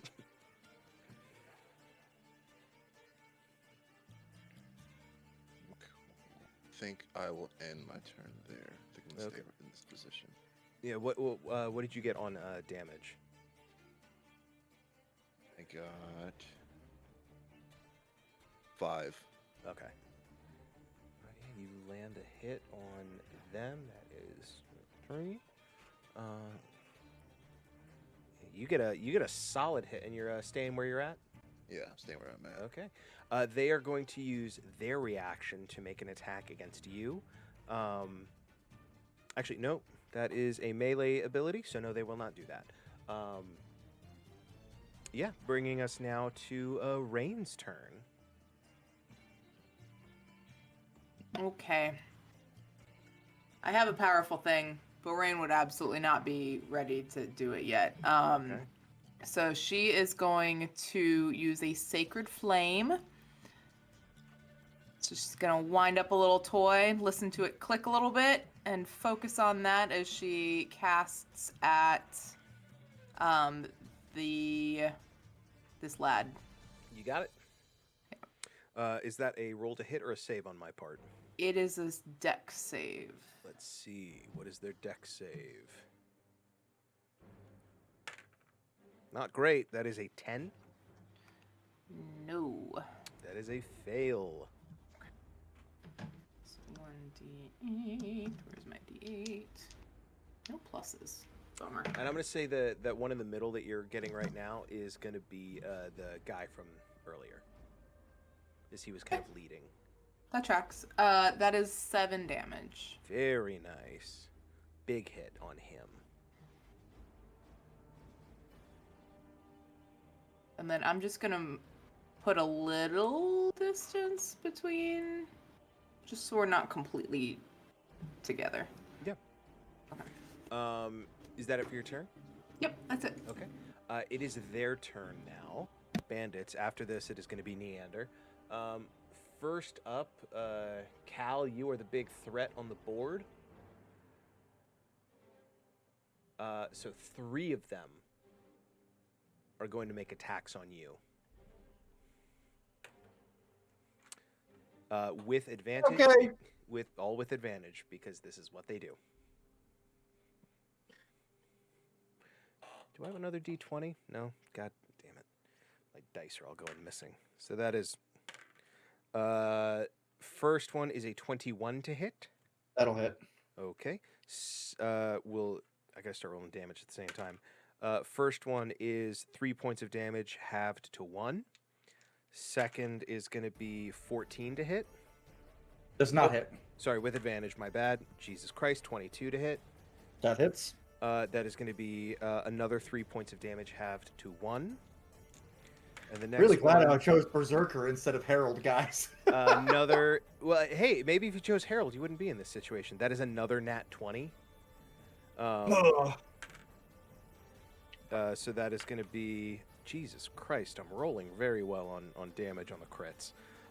That is going to be 12 points of damage halved to 6. Okay. Make a DC 6 Constitution saving throw versus lingering injury. 4 on the die, so a total of 8. I'm good. You are good. Okay. Agnew, I don't like I'm rolling bad on dice. I'll get you one of these days. You're gonna get me. Agnew, I think I am at half HP. This guy, they're going to spread out a little bit. This guy's going to go over here, and he is going to shoot his crossbow at you. That is a 9 to hit. I assume that misses you. I'm safe. And then Rain, this guy is gonna... What's the range on a crossbow? 80, plenty. He's actually gonna... He's gonna shoot past Agnew at you, Rain, because you just did quite a bit of damage. He's looking to add another notch to that crossbow. He's gonna Fair shoot but at rude. you. Let's tell you. Fair but rude. That is a 16 to hit. That just hits. Okay. That is 5 points of piercing damage. And he does... Shit, I keep forgetting that the audience needs to see the screen, so I'm going to stop scrolling. Sorry, audience. We'll get there one day. And he is actually going to back up to about here. And I'm going to say in this little nook over here, he's going to get a little bit of cover. He's going to get +2 to his AC as he shelters in the rocks. He doesn't know that you didn't roll to hit. He thinks if he hides behind the rocks, he'll be safe. And that is it for their turn. Neander, it is your turn. Vela, you are on deck. And then back to Cal. I think Neander is going to he's gonna hop off the wagon, and he's gonna split like 5. Oh my gosh, if I can move my token, that'd be great. Okay, 10, 15. Like he's gonna move like right there, and he's gonna yell at this guy, and he's like, "Hey, hey! Don't look at her, look at me!" And as they make eye contact, he's gonna cast a Spellbinder's Curse as a bonus action on him. Cool. And that's basically for your knowledge, Jake. I can use a bonus action to place a curse on the creature I can see within 30 feet of me. And basically, every time he takes lightning damage, it's an additional D4 of that God damage damn. as well. And my action, I'm pull up my character sheet now. We are going to do. Yeah, he's not getting up close. He's just gonna have his take off the hilt of his rapier that does not have a blade, and he's like, die, and he's gonna call lightning and do Eldritch Blast on him. You got it. Roll to hit. Yes, that is a 19. That'll definitely hit. Okay, and that's gonna be 5 force damage.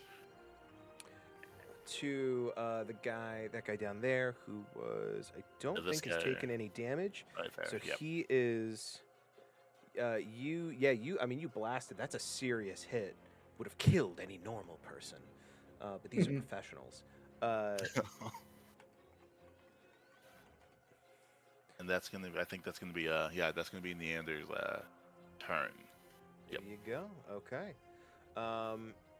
Vela, it is your turn, and then Cal, you are on deck. Okay, everything's fine. Everything's going really well. This is what we're supposed to do, right? Okay. So I think Vela's hyping herself up a little.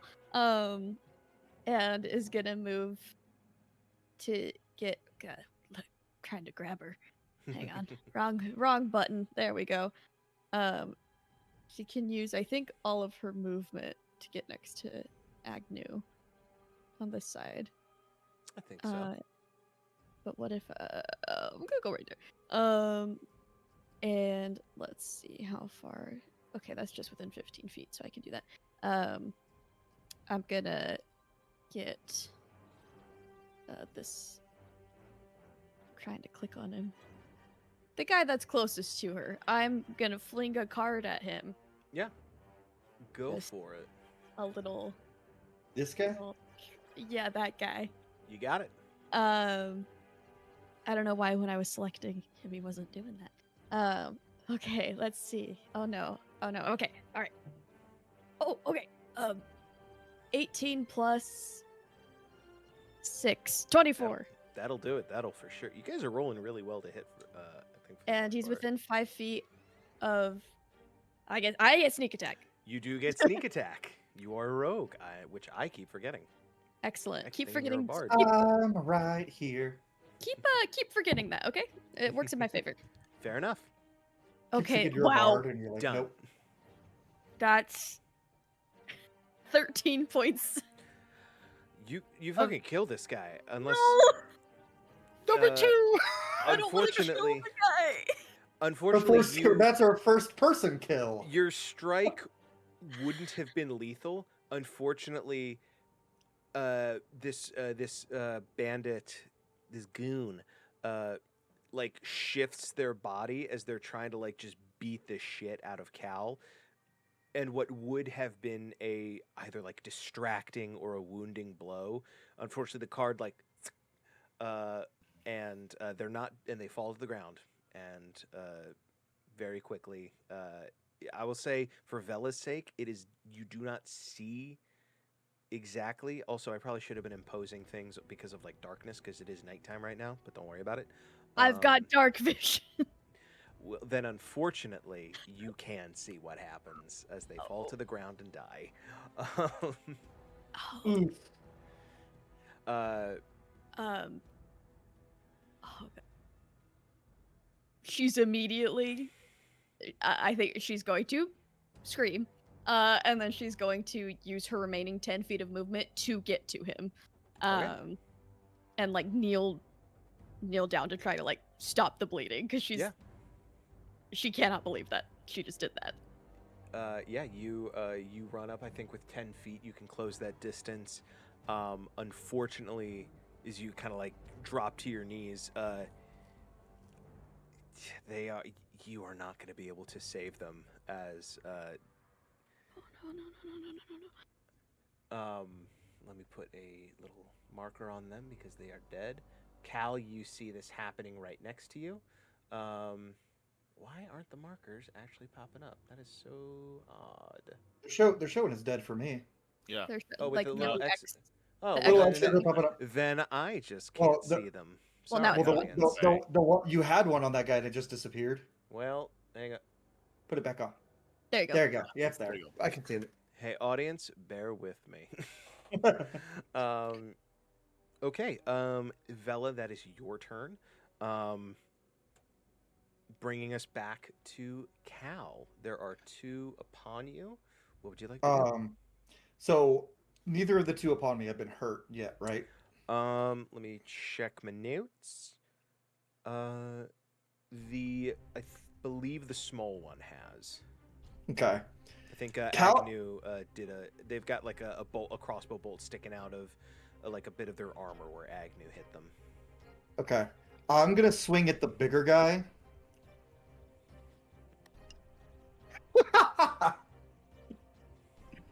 Taking picture for proof. Is it another net 20? It's okay. I've already rolled 2, so I have no room to talk. Yeah, I'm still gonna take the picture, but it is a nat 20. There you Yeah, you go. rolled 2. Focus. Whatever. All right, so remind me the way you do that. That's double the dice. Double the dice.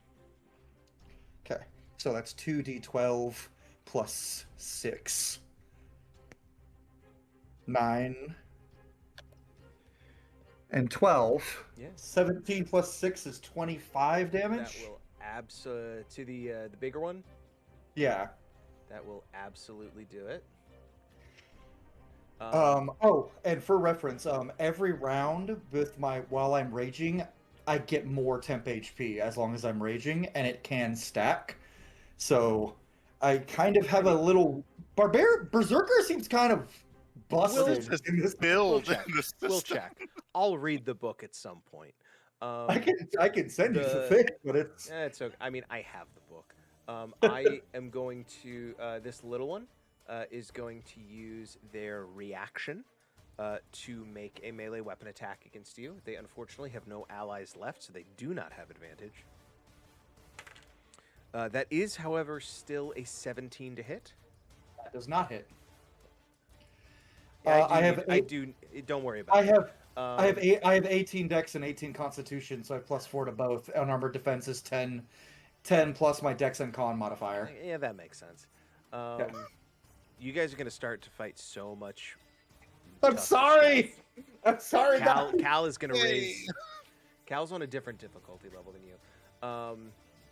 I'm the Elden Shit. Ring character stuck in the like Okay, fable so world. that was. Let I'm me sorry. figure out who's dead. I think that was that one, and then that one, or maybe it was Look, that one. It's okay. Slightly now kind of regretting letting Nobody is undamaged at this point. that Jake let me keep these stats. Not really. Listen, I've rolled ridiculous stats before. It's on me to make the world match you guys. Okay, that is Cal. That is your action. You still have movement and a bonus action if you would like to use those. And the person in front of you swung at you, so they are momentarily unable to react to you as they are occupied with their strike. I don't think I have a bonus action I can really do right now. Okay. Let me see. Let me double check. It's Maybe all I good. missed. You guys are still level 1, so. Yeah, that's. Yeah, I don't have anything, so Okay. I'm just gonna stare at the little one now. Yeah. Put my axe on my shoulder and look at him. Um, Just okay, that'll bring us to Agnew. What would you like to do? Since the little one is being taken care of, Agnew notices the one that thought he had cover. We'll get a little bit closer. Right behind Cal. And I'm gonna roll again, see if I can shoot this man.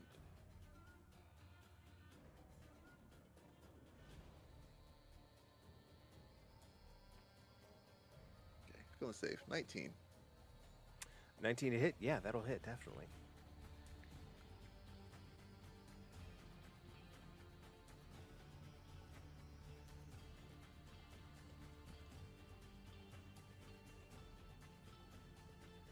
Three on Pierce. 3 on piercing, 2. That is just enough.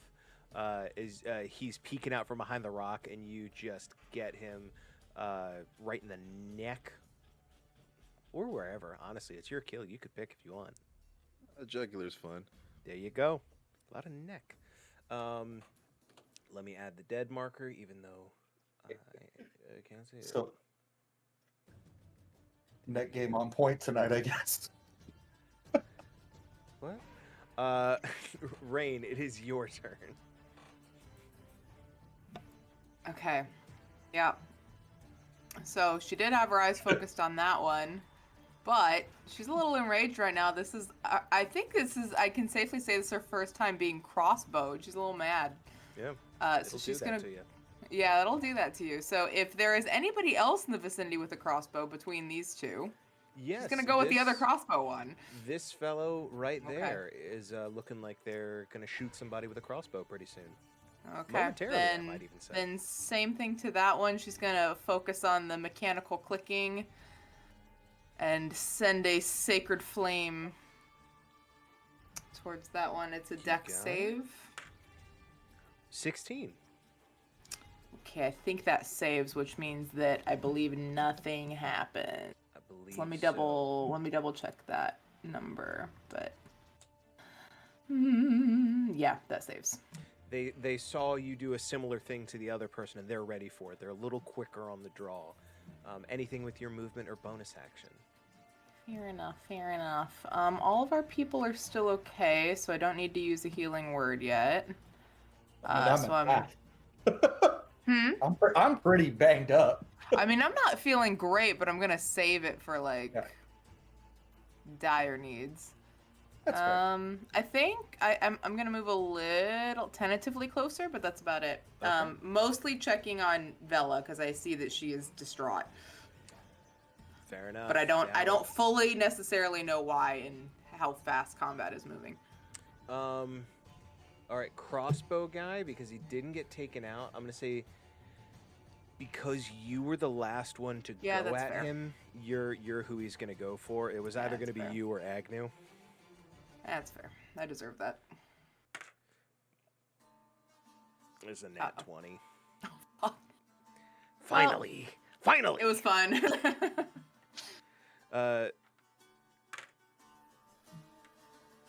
That is 11 points of damage. Oh yeah, I'm out. A second crossbow bolt hits Rain, and she falls to the ground. As she runs towards you, Vela. Sorry, that was mean of me. That was mean of me. They are then going to use their movement to... How far can they go? Yeah. They are going to use their movement to go over here. And then this one is going to use their action to disengage. Yep. And I see you, Cole. And they are going to use their movement to begin running back to the tower. Should know worse, you little nutsack. Cowardly little nutsack. As they begin heading away from you, they perhaps don't realize that you're faster than them. But that will bring us to Neander's turn. You see Rain go down, and you see these two running away back to the tower. Yeah, I think Neander, like, he sees, um, God, I can't think of people's names today, but he sees, he sees all the things that's happening, and he sees the one guy running back, and he's like, no, I told you to focus on me, and he's like, I need to get close to you, and he just magically, he's going to use his Twilight step, and he doesn't know how he did it, but he moves 30 feet, and Okay, appears like here. that's cool. And he's just like, okay, and he's gonna cast an Eldritch Blast at You got it. this guy. That's tough. He's focused on this guy, so he's gonna attack this guy with the Eldritch Blast. They both are not looking great. That is, where is my character sheet? If I can grab it up. That is a 16 to hit. 16. That will definitely hit. Yeah. Okay. And that is 9 points of force damage. That will do it. Yeah, they turn back to like make sure no one's following them, and you are suddenly so much closer, and your bolt hits them right in the chest, and they just skid a few feet on the ground. I just want to check something real quick. Yeah. I think that is your action and your bonus action. I did use my bonus action. Never mind. Then yeah. So then that's gonna be, and I can't. Since I used that, I can't move anymore for this turn. So yeah, that's gonna be my turn. As you technically you do have your movement left. Your bonus action. For Twilight Step, I forego my movement speed. Never mind then. Thank you very much. I appreciate the honesty. As you use this ability, there's that brief moment as you move, you feel like you almost hear that muffled voice on the wind again, but you still can't quite make it out. You almost feel like something's calling after you. Vela, it is your turn. In the brief, it only took a moment or two, but you can tell that this person is no longer living before you.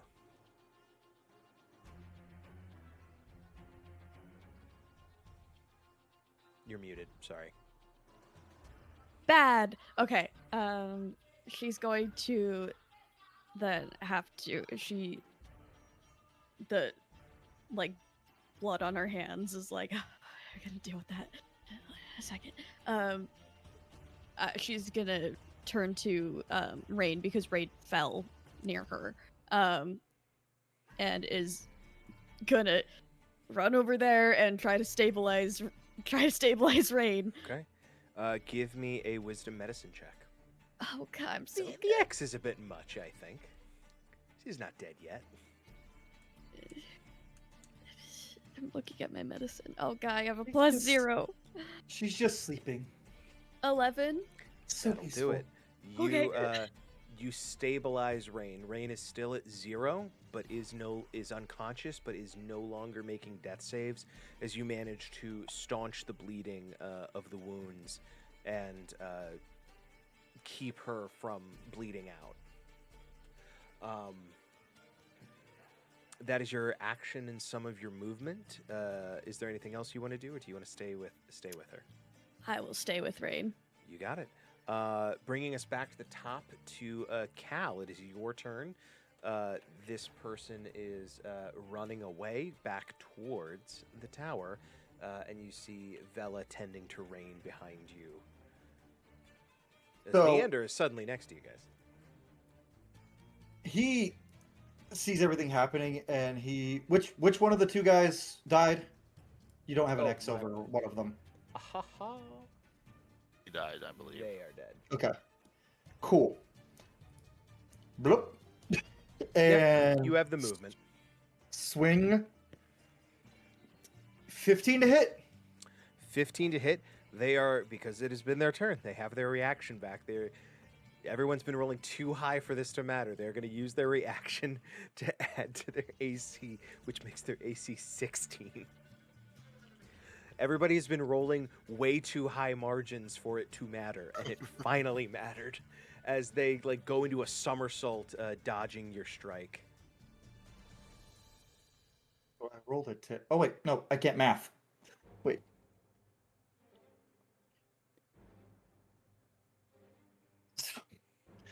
I'll take. I thought I had a +5 to hit. It's +6. No, I'm looking at it on here, but it's fine. Bonus action. It would be with a +4 and a +2. Oh, it is? Okay, then I mean that I rolled. seems, I got that a. seems to make sense to me. Yeah, I got a 10 on the die. I think I just looked at my character sheet wrong. Okay. So Sorry, just sorry, keep Jake. track of it in the future. I will. I'm That sorry. will still hit. Oh fuck me! I'm not rolling great on damage either. 7 slashing. That's okay. They'd already been hit. As you, I got a 1. Yeah, well, again, I'm just learning on how to make the fights you guys are gonna face soon.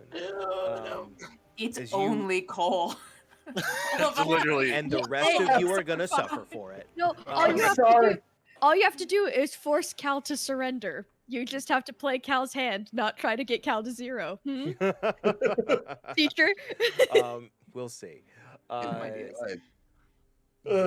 he's just gonna as- have me fight an adult red dragon while y'all are fighting wormlings. No, you are all going to fight the red dragon. If Oh. Cal you all get it. This is a team sport. And I kill this guy. Yeah. Don't even pay attention to him as he falls. And are we still in initiative, or can I? Because I can. Yeah, as you all kind of take a breath as the final blow is struck, and I leave the combat layout on OSB. Okay. Let's see how smooth this is. Smooth. He's gonna sprint to Rain. Yeah. And as you get there, you see that Vela has tended to the wounds as best she can. Rain is not actively dying, but is unconscious, having suffered grievous injury. I'm gonna tap into my ASMR heritage and lay a hand on Rain. Eyes are gonna glow bright blue, and I can give her the amount of HP I have in my level. I give Rain 1 hit point. Hey, that's enough to do it. As you remove typically under any normal circumstance, removing the bolts would be a bad idea, but with the immediate application of magical healing, the wounds are closed and will not provide further issue. As I attempt to multitask. And he waits until Rain kind of comes to. He's just like, yeah, "You all right?" She'll just blink her eyes open and go, "Oh, hey, Cal. Are we captured?" No, we killed them all, and I don't really know what I did, but are you okay? The man on the rock, is he dead too? Oh, I don't think so. We didn't kill him. So if he's dead, he just died. Well, as you turn around, he's not there. Oh no! How did he get out of the rock? He had 2 turns to roll checks, Yeah, Come on. That would happen. and he rolled better than his friends did. Yep, I figured that would happen. Cal's gonna go, shit. Well, he's gone, but he's gonna look and see like where he pulled out the crossbow, they're healing, and he's just gonna look at his hands. He's like, how the hell? How did I do that? And he's gonna. What did you do? I don't know. I touched you, and I felt my hand feel warm. I was just coming to check on you, but you woke up after I did it. I pulled the crossbow bolts out, and the holes just healed. That was you then. I was passed out. I didn't do anything. Cool. Oh, you can be the healer, and I can go home. That sounds much better. Oh, I don't know how good I'm gonna be at that. I mean, And he says, well, I'm gonna go. I don't know. And he's kind of looking at the ground again, like kind of like he did after his first fight with the Crimson Band. Yeah, Cal, even as you know, your blood pressure returns to normal. You cannot help but take note that you are once again surrounded by lives you have taken. Neander and Agnew, in the moments following the fight, as you see that Corbin has seemingly escaped, what are you two doing? I think Neander, he's looking at where he is now and looking back to where he was, and he's just looking back and forth. He's very confused on how he did what he did, and he still is. Every time he did something new, he remembers back in Hollyhead he heard that voice, and then now he just heard that voice, but he had to focus on the guy in front of him, and he's just hands like this pondering on like how he did what he did.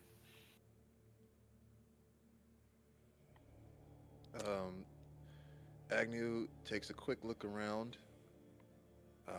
He walks over to Rain and Vela. He takes his coat off and drapes it over Rain, and then steps over to where Corbin used to be.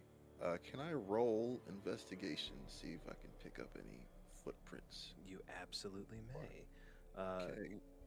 Let's call this intelligence investigation. So, question, Jake. Cal saw where the card came from that killed that guy, right? Because it was right next. There's 'cause he only was one. There's only one of you who throws cards at the moment. Yeah, and he was right next to me. I was just Hang- keeping that up yeah, for right after that. Go ahead, Agnew. 15. 15. You as you look, you see where not all of the rope. It seems that Corbin's hands may still be bound in some way. As you look at the rope, the first thing you notice is it looks like there was a small area where the rope was like maybe dry rotted, that allowed him to like snap it and escape that way. With how dark it is,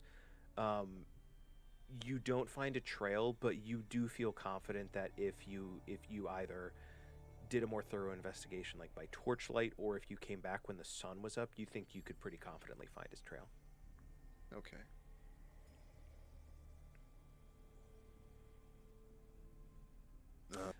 Thinking Agnew is just gonna scoff in frustration and head back over to Rain and Vela and just kneel down for a moment.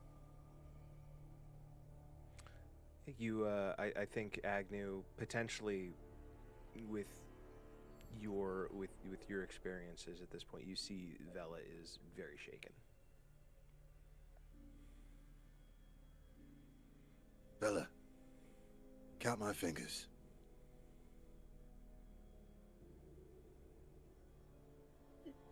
And Count again. 4, One more. 5, Now repeat those numbers to me. and 4, 5. There you go. One more time.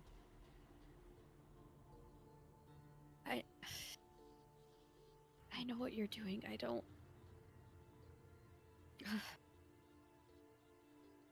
It's not easy. It's not supposed to. I'm sorry you had to experience this. But for now, let's distract ourselves from this moment, if we can. And on the plus side, Rain's here, thanks to you. Let's celebrate that. The Cal visibly has a look whenever he hears Agnew say, "It shouldn't be. It's not supposed to be easy." And he just kind of looks down at the axe in his hand for a second, and he just kind of walks off. In that moment, as you all kind of take in the somber air, all of you feel the ground shake for just a moment, but all of you just feel this rumble, this...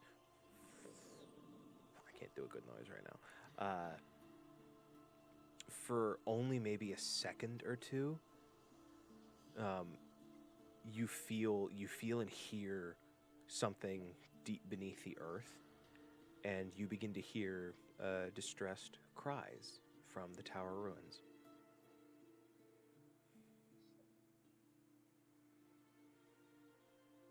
Neander is gonna, like, when he hears that, it like takes him out of his mental fog, and he sees where everyone else is, and he's gonna go over to you all, and he's gonna basically say, like, do y'all hear those cries? Did y'all feel that rumbling? People are in danger. We're going in there. I think we have to. We have to hurry.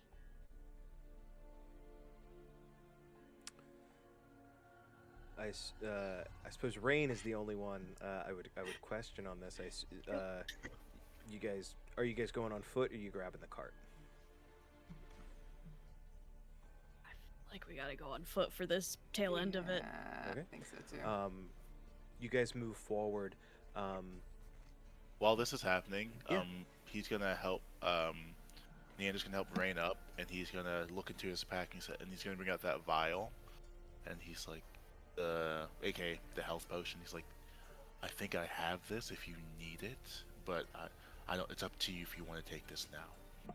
I can cure myself a little bit. Are you sure? Yeah, those are so expensive, and I don't know how to. I'm working on making them, but Okay. it's hard. So Maybe you should keep this to help in your research then. or you keep it in case I go down again. Try not to go down anymore. I need a fellow Katomi follower.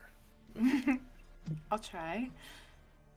Thank you, Agnew. She'll like shrug off the coat and kind of lay it back over her shoulders. Thank you, Rain. As you all... And I will do a cure wounds on myself. Okay. You all hustle down towards, like, the last couple hundred feet towards the tower ruins. As you get there, the cries clarify. You hear maybe, like, 3-4 distressed voices calling to each other. You hear someone going, just going, come on, try harder, come on! And Vela, you hear a familiar, gruff voice call out, I am trying as absolutely hard as I can. I've only got one good arm right now. Hold your horses. As you hear the voice of Roscoe kind of calling out from inside this ruin. You guys see, as you get closer, 2-story structure, but as you get closer, you realize the second story has fallen in long time ago. And it is more so just kind of an open, somewhat of an underwhelming tower. Only 2 stories, and one of which is ruined, but it is the ruins. But you guys see the glow of fire, of lots of firelight. It is well illuminated in there. But even as you get closer, in the firelight, you see like a small cloud of dust coming up from the interior. And there is a front entryway. You guys see several horses and the carts that Neander saw earlier. Do you enter? I think Neander, before, as he looks around, he's going to grab Vela's hands, and they're still bloodstained. I imagine he's going to say, I know this is rough, but remember, you have all of us. The blood that you feel is on all of us now. Let me take this burden from you. And he's going to just clasp your hand and like make sure all the blood gets on his hands, and he's like, this is our shared bond now. Hey, this is what adventurers do, right? This is what we're supposed to do. Not all. Just look what we're finding out. It's not like it's written to be, right? We're finding out real life, and he's gonna squeeze your hand and give you a little wink, and then he's gonna prepare to leave with the group if the group decides to go. You all are entering the tower, then, I presume? Probably very quickly hearing Roscoe's voice. Okay. Who is in front? Makes Cal. sense. Yep. As the Guardian steps forward, starring, is that Kevin Costner? I'll make that joke later. You run in, fully expecting a fight. As you all kind of like storm in, you see this like very open and ruined courtyard. You see the opposite wall has fallen in and is open to the canyon of the mountains below. No combatants. You see a smattering of tents and crates and supplies, but the thing that sticks out in the center, in this like sunken area where the floor has collapsed in, it looks like there is a ramshackle like ladder staircase leading into a dark passageway. Around it are wheelbarrows, shovels, and piles of mined and ruined stone. Next to that entryway, against one of the walls, you see a wooden cage, an assembled cell, and within it are 4 people. Nobody else in this opening, but Vela, you see Roscoe, one arm in a sling, his other quite prodigiously strong arm. He's like reached out through the bars and is currently trying to like yank off a padlock from the thing, and they haven't noticed you guys. They're all kind of calling to each other. They're all yelling at Roscoe to hurry up. As you see these, I think 4. Check my notes. Yes, 4 people. 3 of whom are like yelling at Roscoe to hurry up and break the lock, and he is trying. But as he said, he's only got one good arm right now. Vela's gonna kind of like go past Cal, just running over there, already getting her bobby pins out, which are her thieves' tools, like her hair accessories, and is gonna run right over and just go, stop, just start trying to pick the lock. I would say Roscoe looks down at you, but he is a dwarf, so he's actually, I think, perhaps a little bit shorter than you. Yeah, maybe we're probably level because she's got to lean down. So as he just looks at you and he just goes, "Oh, give me a dexterity thieves tools check." Okay, I'm very good. Let's do this. Oh, come on, come on. Okay, thieves tools, dexterity, this proficiency is +6, 13. 13. It is not a very well-made lock. It's just solid iron. You easily get the bobby pins in there, and after a moment, you have that open. Roscoe has to kind of like maneuver his very muscular arm out through the bars as you open this gate, and the 4 of them spill out. Roscoe immediately kind of like wrapping his arm around you in a hug as he just goes, "Vela, what are you doing here? What are you? Oh, have you lost your? Who are the? What the fuck?" Yeah. Yep. You have to go. You guys all have to go, right now. One of the figures, a rather well-dressed gentleman, goes, "Absolutely right. I hope they didn't do anything with my horse." And he begins hustling his way. There's another man in like fairly common traveling clothes. He goes, "Oh, we can't just." He like looks. "We can't just leave. There's more people." And a woman. Sorry, notes. You guys. A human woman kind of goes, "I'm not leaving, not while my husband's down there. You gotta lend a hand." And the well-dressed gentleman goes, "I don't think I do. I'd very much like to be rid of this place." As he kind of begins like, "Oh, excuse me, pardon me," past you guys out the entrance. By all means. But so you guys see this. You guys see Roscoe Roundhammer, a dwarven strongman, though one of his arms is currently in a sling. There is the human woman, and then there is the very nice, well-dressed tiefling man who's kind of very politely making his way through the group out the main entrance, and then a wood elven man wearing the traveling clothes. And the fancy guy, not very concerned. He's trying to get out of here. But you see the woman is already beginning to make her way down like the collapsed floor towards that ladder that leads down. Actually, go ahead, Vela. Go ahead, do your thing. Just kind of just being like, yes, we'll help. Wait, it's a long story. It's a very long story. Looking at the arm, are you okay? A rock fell on me. I will be fine. Not a very big rock. What he like looks at you. It looks like he recognizes Rain and Cal from when the circus had like very briefly stopped in Hollyhead and couldn't actually do anything. But he just kind of smiles and like looks at you. He kind of like puts his hand on your shoulder and he goes, "You all came to the rescue. Look at you. Look at you. Oh my goodness. Hello, I am Roscoe. What? Oh shit."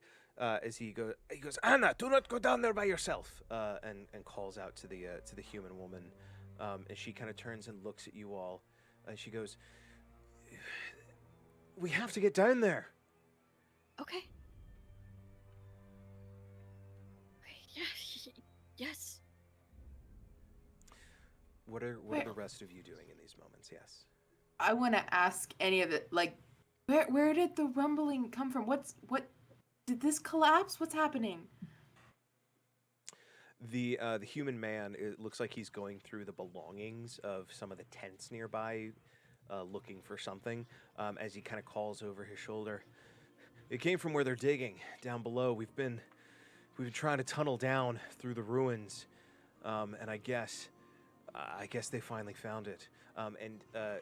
Here, I know, Abigail, you have to go, so we will bid you adieu, and I'll pause for a moment as I adjust OBS. Okay. I love you all so much. Yeah, I no, will good send job my stars in chat. We'll get you next time. Okay. Have fun with your next show. Thank you. Bye. Roscoe is going to pull Vela aside just to check in with her. That is where Vela is in these moments. But the human man calls out that they were digging, that they were tunneling down, and it sounds like something must have collapsed below. Earlier, the guy was yelling about we were almost.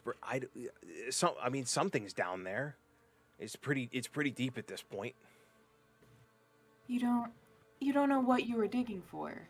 No, they never told us. We were just carrying the rubble out and carting it up, and they just told us to keep digging down. We were clearing out. There's like chambers down there, but they had us keep going down. That was the main thing, was to keep going down. Okay. Did you encounter anything down there, or was just dirt? He turns around. You see, it looks like he's found a dagger in one of the mercenaries' belongings, and he's like, "It was mostly just dirt and rock." The guy said, Victor said they would look back through. He said the guys, they could go back through and check for like loot and stuff, but he said they had to make sure we kept digging. Yeah, it's just been digging. I don't know. Okay, thank you. How many people are trapped down there? I think not a lot. There's the other mercs as well. Of us, there's probably another, I don't know, maybe 10 or so, maybe 12. Of the mercs, there's probably only another 12 of them, maybe 15. Of people who wanted to be down there, or who were being paid? The people who were being paid. The guards and shit. The ones who locked us up. Great. That's great. That's what I wanted to hear. 12. Awesome. While that's happening, Neander's gonna go towards the woman who's trying to like go down. He's gonna stop. He's like, "My lady, may I have your hands?" Right. And very brief moment where she goes, "Oh, my lady."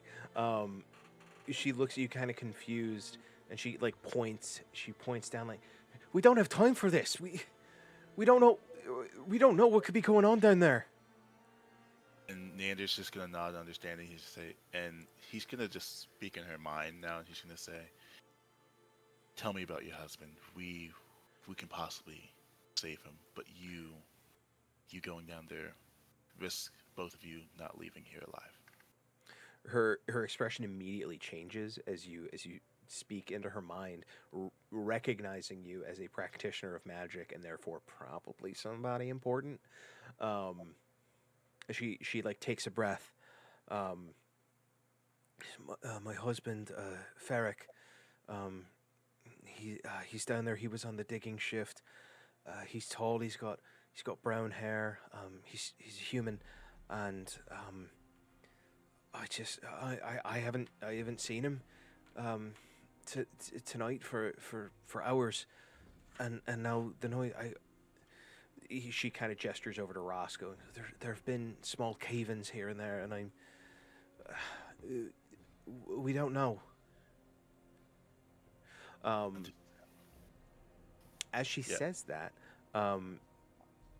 you begin to hear calls from down this dark hole in the ground, and you begin to see the light of a lantern coming up. And you hear a voice calling out. It's going, "Hello? Hello? Are there people up there?" And shortly you see a half-orc man, face just caked in dust and dirt, kind of holding a lantern up, coming up, like very wearily scrambling up the ladder, and you see there's about 4 people behind him. Do they look like they're wearing, the mercenary, the guard clothes? No armor. It looks like they're all wearing common clothes. And Neander's gonna call Agnew and Cal and Rain over, like, "Hey, there's some people coming over," and he's gonna move the woman back, and he's gonna like just kind of like hold his hand up in like shocking grasp, like as it illuminates light. So follow this light up. You do so, and sorry, what the fuck? My formatting. Come on, there we go.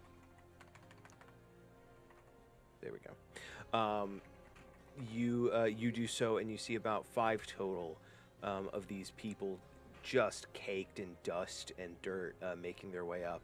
The woman, Anna, she's like looking at the faces. Doesn't look like she sees her husband, but they all kind of get up, very grateful for strong hands to help them out of the hole in the ground. But they all kind of look at you very confused as they look around and realize none of the mercenaries are here. As they all kind of go over to like a barrel of water and begin washing their faces off and drinking water. And the half-orc man who was holding the lantern, he looks at you all and he goes, "Well, what's going on? Where are the thugs, mercenaries?" Well, I killed a few of them. Not here. Good. They are terrible people.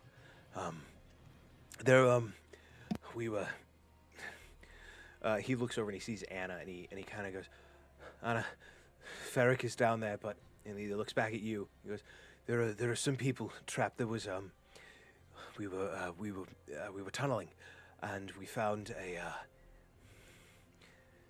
door, and we managed to get it open." And he looks very frightened. He says, "When we opened the door, the ground shook, and we ran, but we got split up. There was a small cave-in. I think some of them are still down there with the other thugs, but I don't know what state things are in. But we heard some of the guards yelling and screaming beyond the door. I don't think this is a good place." Okay. Agnew. Did you see anything that was behind the door, or you just heard the rumbling? There was a light. It was a sort of a pale green light. I mean, I thought maybe it was just the lanterns on the rocks, but It was. I mean, it might have been. I'm not sure, honestly. It all happened very quickly.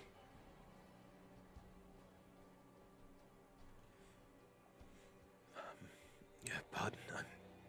My throat is dry as a bone. And he goes over to a water barrel with a ladle and just begins drinking water, leaving the four of you standing there. Guys, if there's 12 more mercenaries down there, we can't take all those. No, we can't. But we can't just leave the rest of those people down there either. We have to save Varric. We have to save all those people who, minus the thugs, but we have to save the people that they've captured, because in Adventuring 101, it says we have to save the common people. Adventuring 101. It's a book I found in the library. Don't. You read a book about adventuring and how to do it before you left home? Listen, all right? There wasn't a lot of things happening. All right? But I didn't know they made books that weren't like about history or like legends and stuff. That's the only thing we got. Like books about how to do stuff? I have books on farming. We're not adventuring. It's just 101. What's that even mean? What does 101 mean? It's an introductory level course. You know what? Let's not. We're losing the plan here. All right? We have to save the people. Let's save Yeah, the you're right. people now. I say we turn around. Our horses need company. Those bodies need looting. We can make our way back when we have a more solid plan rather than punching pebbles. How much time will we spend? We don't know. They don't. Time is of the essence. What can we do right now? We go down there, yeah, we might move the rubble, but those 12 mercenaries are gonna kill us. Neander. Oh no. You're good. I would like you to make a intelligence arcana check with advantage because of your educational background. And I'll say Rain, as a student yourself, you can make that too. Oh yeah, sorry, that was sorry. It's a nat 20. My first nat 20 of the campaign. Okay. For 24. Do I still do it? Yeah, go for it. This is an intelligence, you said? Intelligence arcana. Ooh, guess what? I am not super intelligent, unfortunately. Very wise, not intelligent. Yeah, 8. 8. I don't know. Yeah, nothing strikes you, but Neander, you are a very well-read individual. Something about what the half-orc gentleman said, the pale green light, and the cries, the screams of the soldiers. You've read that most stories of spirits, of ghosts, specters and shades are accompanied by a pale green light. And that if those soldiers were crying out, if these greedy mercenaries had rushed in to find whatever treasure might lie on the other side, they would have been the first to encounter these spirits. There may not be 12 of them left.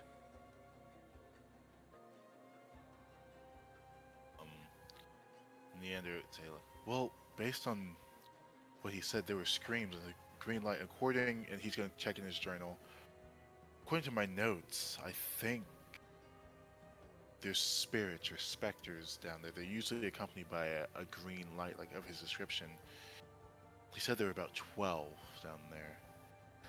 Based on what we know about these mercenaries, they may have rushed in.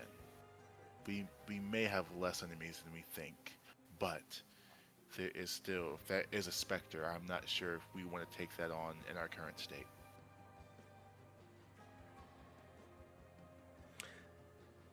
And Cal, Mhm. Rain, you first.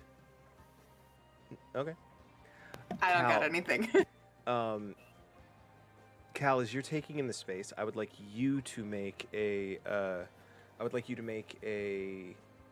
wisdom history check with advantage. Advantage? Okay. Yes, please. Okay. Total wisdom +2. Am I proficient in history? I am proficient in history. There you go. How duty. So that is gonna be this total of 16. 16. As you're, everybody's talking, everybody's, throwing out these ideas. You're taking in the space, and something about the top, something about where you're at. You're taking in the tower, and you remember there was at one point discussion of potentially building a watchtower for Hollyhead.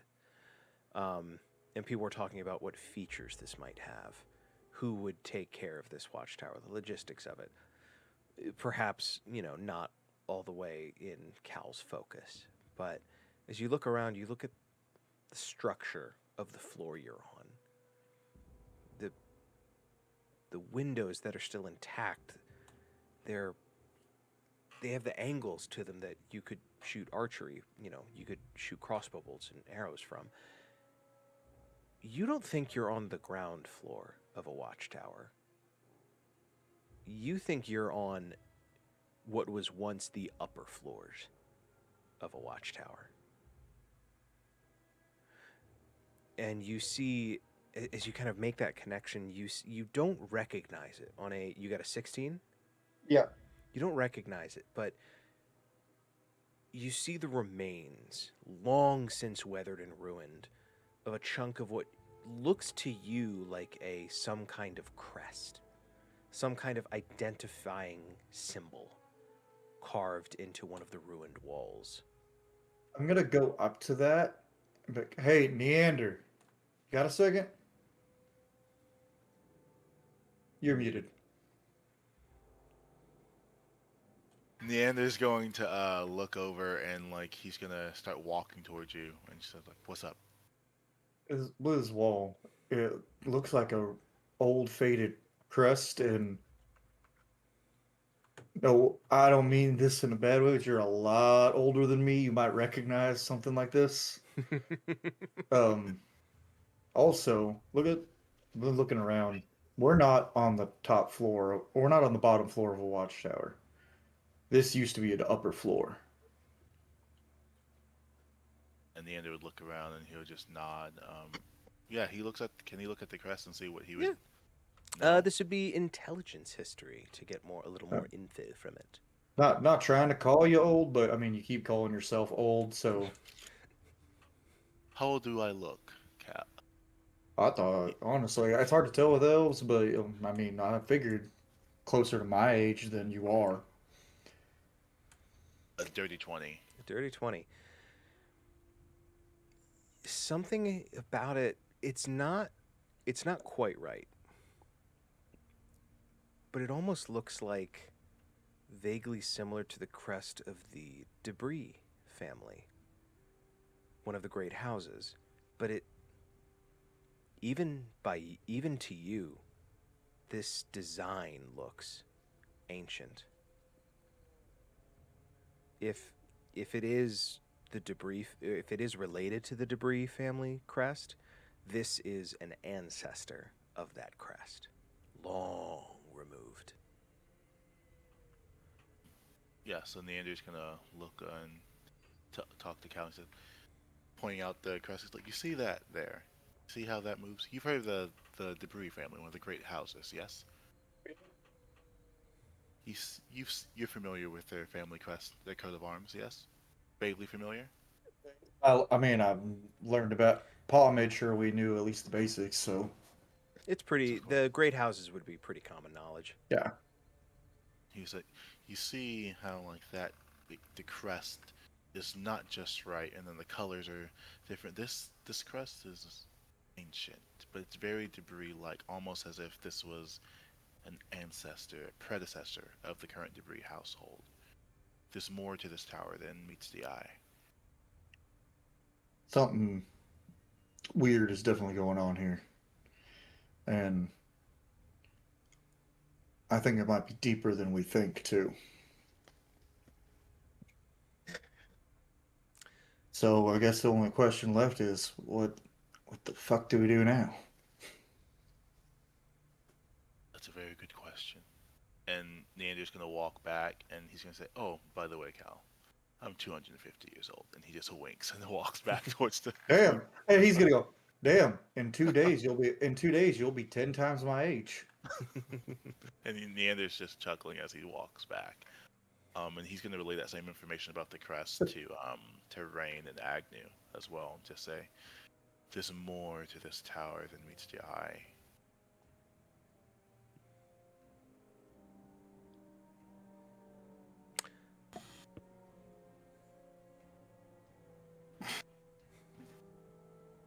Agnew takes a look around. And kind of looks at Neander. I guess we're going in. Otherwise, we can wait for our friend Victor to come back. Which, how long did you say he'd be away for? He said I don't know if I overheard this or not. Neander relayed the information. Okay. So. A day to a day and a half, I think he said. Oh, he said a week. Oh, a week. A week to a week and a half. He's traveling. So we have some time, as long as we don't get trapped. I wonder if we... And I want to say Neander would have told him about the carriages there, but if not, I'll say it now. There were carriages that I noticed, multiple carriages. I wonder if we can have these folk either use the carriages as a blockade and like at least a safety measure, so that way if we need to rest, we can rest, but also they can be kind of like a warning, they can watch for if anybody's coming, so they can tell us. That way we can still secure the area, but rest if we need to. Because I still don't think there's something down there that we are not ready for. I don't think anyone's ready for green dough. To the orc man, I wanna turn and ask, how far down was this door? How long a trek are we looking at? Not too terribly long. I mean, we climbed back out relatively pretty quickly, I'd say. Maybe a total of 6 floors. It's not. Oh. I mean, it's deep. It's not unearthly deep. We haven't. You don't have to walk for days to get to the bottom. And he kind of gets a little close and says to the 4 of you, and we'll say Vela is back with you guys now. Says to the 5 of you, he goes, I don't. He gestures, and you see Anna is standing there. She looks like she's collected a weapon from the belongings of the tents, and there is a very heated discussion going on amongst these captives, these now liberated captives. And the half-orc man looks at you all, and says, "I think if you are not going to take action, some of them will. And if I may be frank, the reason they were up here was because they were not physically capable of working. Tempers are very high right now, and there's a very good chance that some of them may barge down to find their loved ones, regardless of the cost to themselves. Some of these people have been here for quite some time." Okay. We gotta go down there.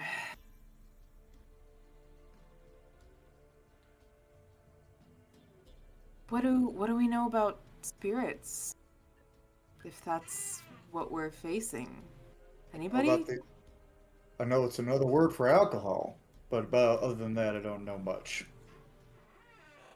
Yeah, on that, what was it? Did I get nat 20? It was a nat 20.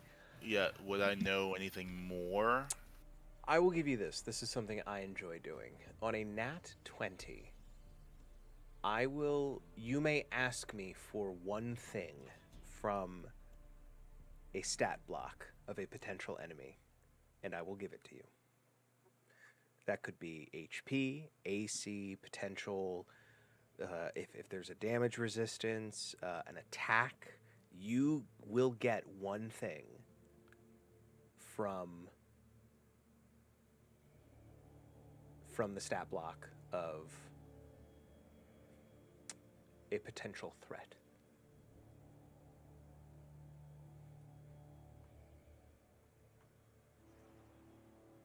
No pressure. I'm trying to, okay, me as a player, what I know of what could possibly be down there versus, okay, like what should be at. Oh my, okay. Give me the. You're not gonna bundle resistances and immunities in there, are you? Say again? You're not gonna bundle resistances and immunities? No. Dang You it. get, Okay. and I'm not going to give you all of them. I'm not going to list off all of the. You may have a resistance, an immunity. Okay. Give me resistance. Okay.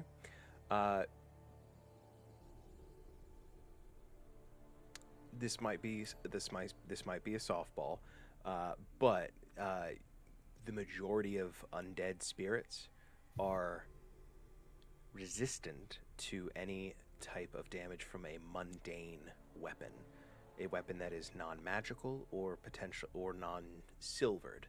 It is kind of common knowledge that it's like, oh yeah, silver for monsters, steel for men. My halberd's silver, right? It's very shiny silver. It is of a silver color. You are not a I'm not- metallurgist. You do not know what metal it is. I'm gonna have to try. I'm gonna have to try to use that. My axe is gonna be useless. Yeah, so Neander would say in response to Rain's question, he would look around at, like, I guess everyone with their weapons, you'd say, if anyone has weapons of magical qualities or silver, that would be helpful as we go down. I don't know if it's actual silver, but I'm gonna try. I'm definitely not wearing any silver. No, everything I have on me is copper and brass for the most part. But I don't really fight much hand to hand anyway. Right. Well, and he's like, I think Vela she uses her bobby pins and these little playing cards, so those aren't silvered as well. That's all I can recall from my studies, but I think, to your point, Rain, we do need to go now before these people get in further danger.